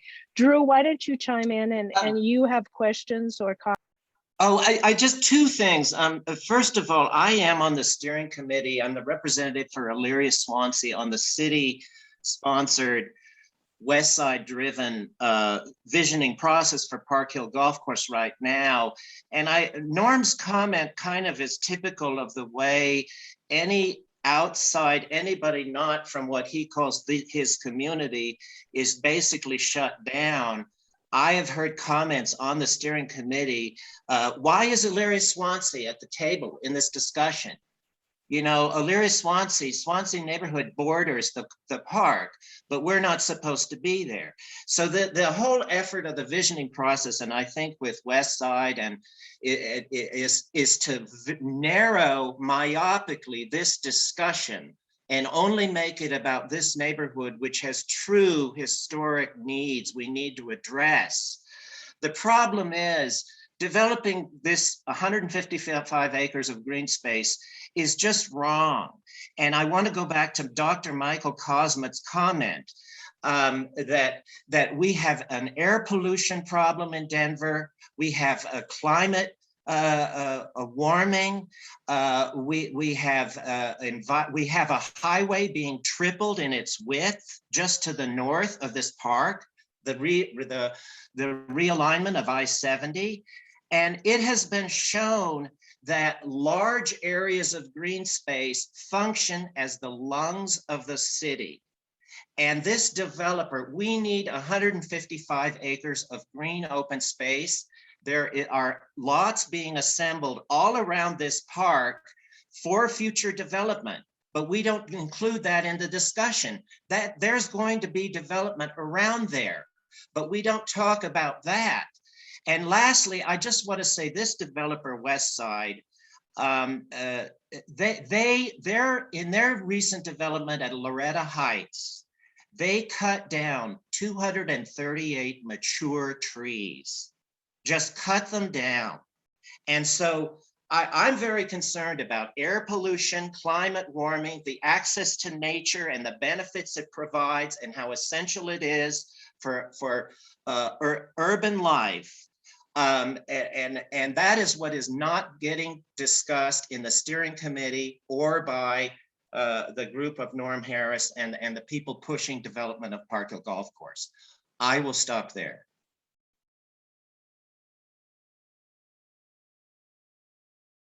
Else have any comments? If you have any comments or you want to ask a question, can you please raise your hand? I think there was another comment.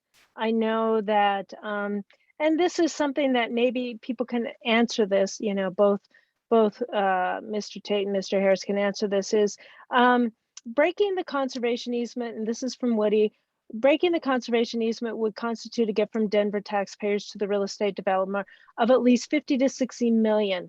The difference between the fair market value of the land as encumbered by the conservation easement and the fair market value of the land without the conservation easement encumbrance.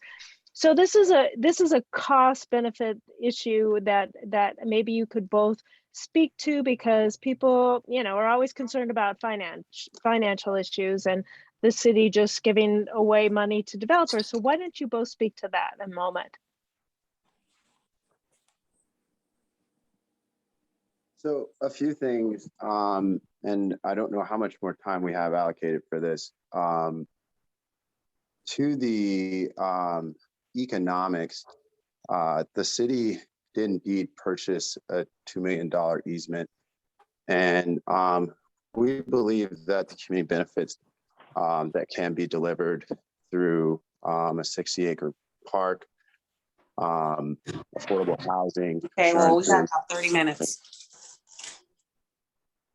We believe that the benefits that can be delivered from things such as a 60-acre park, affordable housing commitments, small business incubators, a number of other options that we are looking for will provide the city with ample return on its investment. It's getting to that conversation and understanding exactly what the community wants is what we're, just focusing on to get there. So again, as we work to protect the local community's desire to achieve those goals, it's just important that we again vote yes on 302. Loretta, I don't understand the first part of Norm's point, but let me offer this. The people of the city and county of Denver did pay $2 million for that conservation easement. If it is dissolved, and let's be clear, 301 places a local ordinance requirement before development, but this easement is a creature of state statute. So the state statute has to be complied with by the city and the developer before anything else can happen on that land. And the developer doesn't like to talk about that, just as they don't like to talk about the conservation easement, but that statutory obligation still has to be met. The developer has been very upfront about one thing. They bought the land at a discount under the assumption that they'd strike a deal with this administration, get the easement lifted, and exponentially increase the value of the land to help finance development. Part of what I do in life is I'm an attorney of the last 40 years.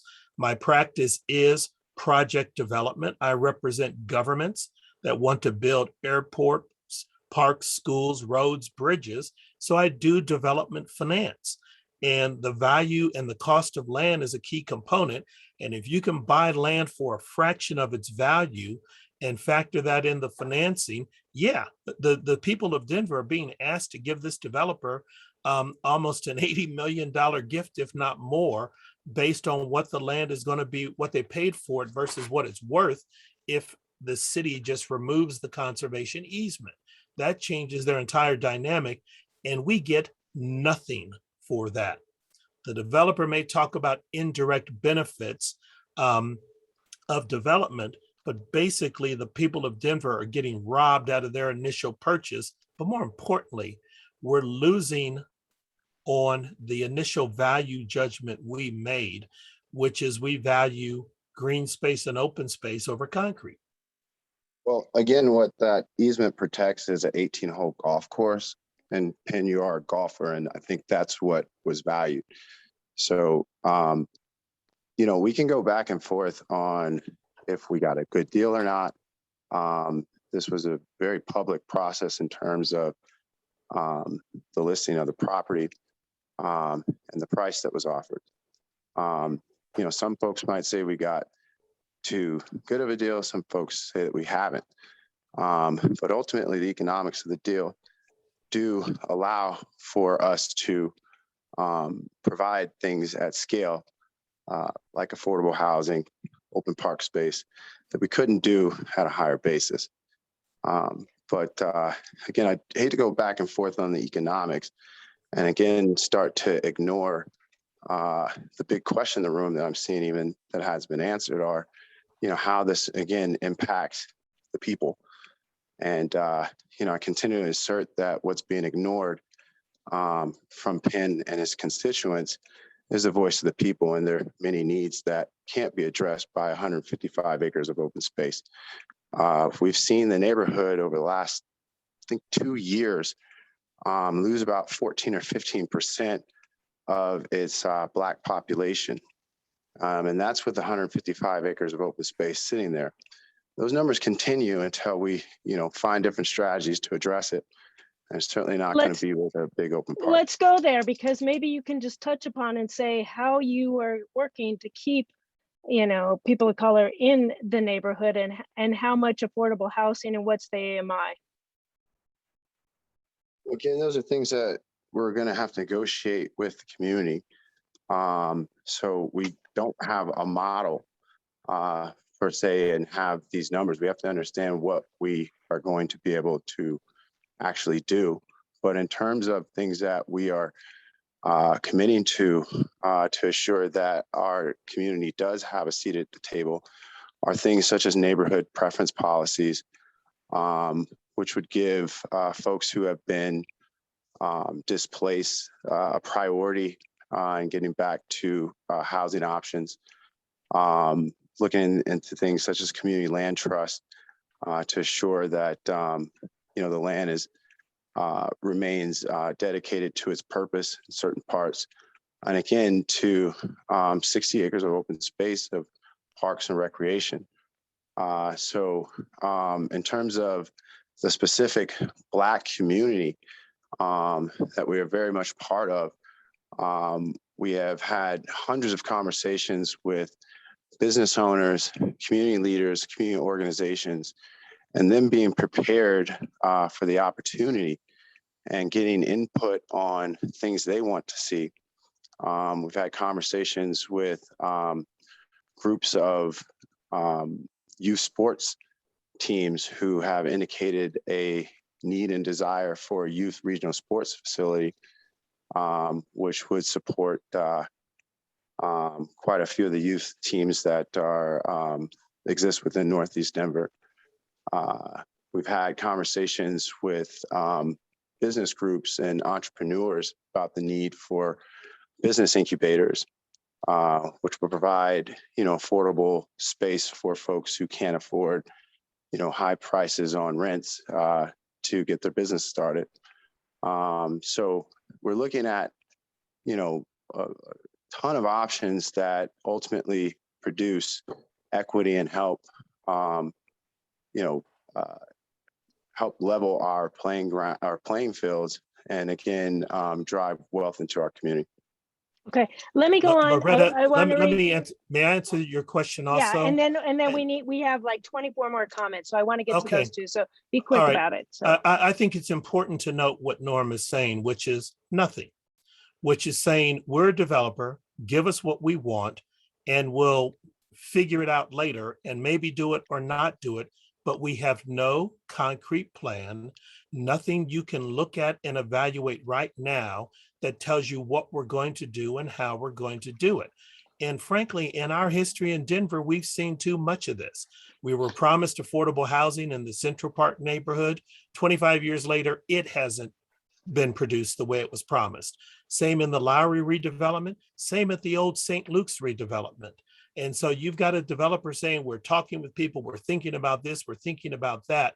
But when you try to pin them down and ask them specifically, what are you going to do to help the community? They have no answer. And the reason is, True, Norm, let me finish, I didn't interrupt you. The reason they have no answer, the reason they have nothing on paper you can evaluate is because they're not committing to anything except hopes and dreams and aspirations that they may or may not fulfill. What we have seen in this city is hyper development that has led to gentrification around the city. And to Norm's point, he's right. I've lived in the neighborhood for 40 years. The African-American population and the population of communities of colors have been changed because they've been priced out of Denver. Developing this 155 acres is simply going to accelerate that fact in Northeast Denver. That's part of the issue. well, and thank you for that. I think let me just go through a couple of things. Rocky Pero says, comment for both presenters. Denver Game Plan and Parks and Rec adopted in 2019 states that Denver already has 1,950 acres in parkland today, pages 117 and 154. Game Plan also states that given the current population growth, without acquiring additional land and maintaining existing parkland, the city is projected to have a 4,700 acre gap. I think you probably both, and I think I've heard from both presenters that we, and I think you hear from the community as a whole, we think that open space and green space for especially communities of color is very important. So I think if nothing else, that's one thing, I think we could all agree on today. I think I'm trying to go through, there's so many comments, and I don't know if anybody has a hand raised, if you have a question, because we're nearing the end today, but I am happy to take a question. If Judy Baxter, go ahead. Yes, hi, thanks everybody for this rousing debate and insight. I kind of want to echo a question that Parry put in as well as I did earlier. What are the longer term consequences of 302? Because the way it's written, it effectively undoes the conservation easement for Park Hill Golf Course, but it seems like it could affect conservation easements going forward as well, given the language that it contains. Could anybody speak to that? Sure, Judy, the way we wrote 301, it applies to prohibiting development on designated parkland and land owned by a citywide conservation easement now and in the future. So if the city acquires other parkland, or if the city acquires other land under a city-owned conservation easement, 301 would require that once that occurs, it could not be developed residentially or commercially without a vote of the people. So it applies to what exists now and what may be acquired in the future. 302 undoes part of that. Interestingly enough, it doesn't deal with parkland, but what it says, it changes the definition of a conservation easement so that a citywide vote isn't required with respect to a city-owned conservation easement now or ones that may be acquired in the future. So So that means that they can just be undone by, if 302 says that they can be undone if they exist or might exist in the future? As a matter of city law, there's not, 302 eliminates the citywide vote requirement with respect to a city-owned conservation easement. And as I said earlier, there is still state law that limits the ability of the city and the developer to do anything. We're proposing 301 as an additional check and balance so that the voice of the people of the city are required before an asset we paid for gets given to a developer as a gift. I think it's important to note that 301 is specific to the Park Hill Golf Course. It's not specific to any other pieces of land here, which is what Penfield isn't mentioning. But ultimately what we are doing is we are not changing state conservation easement laws.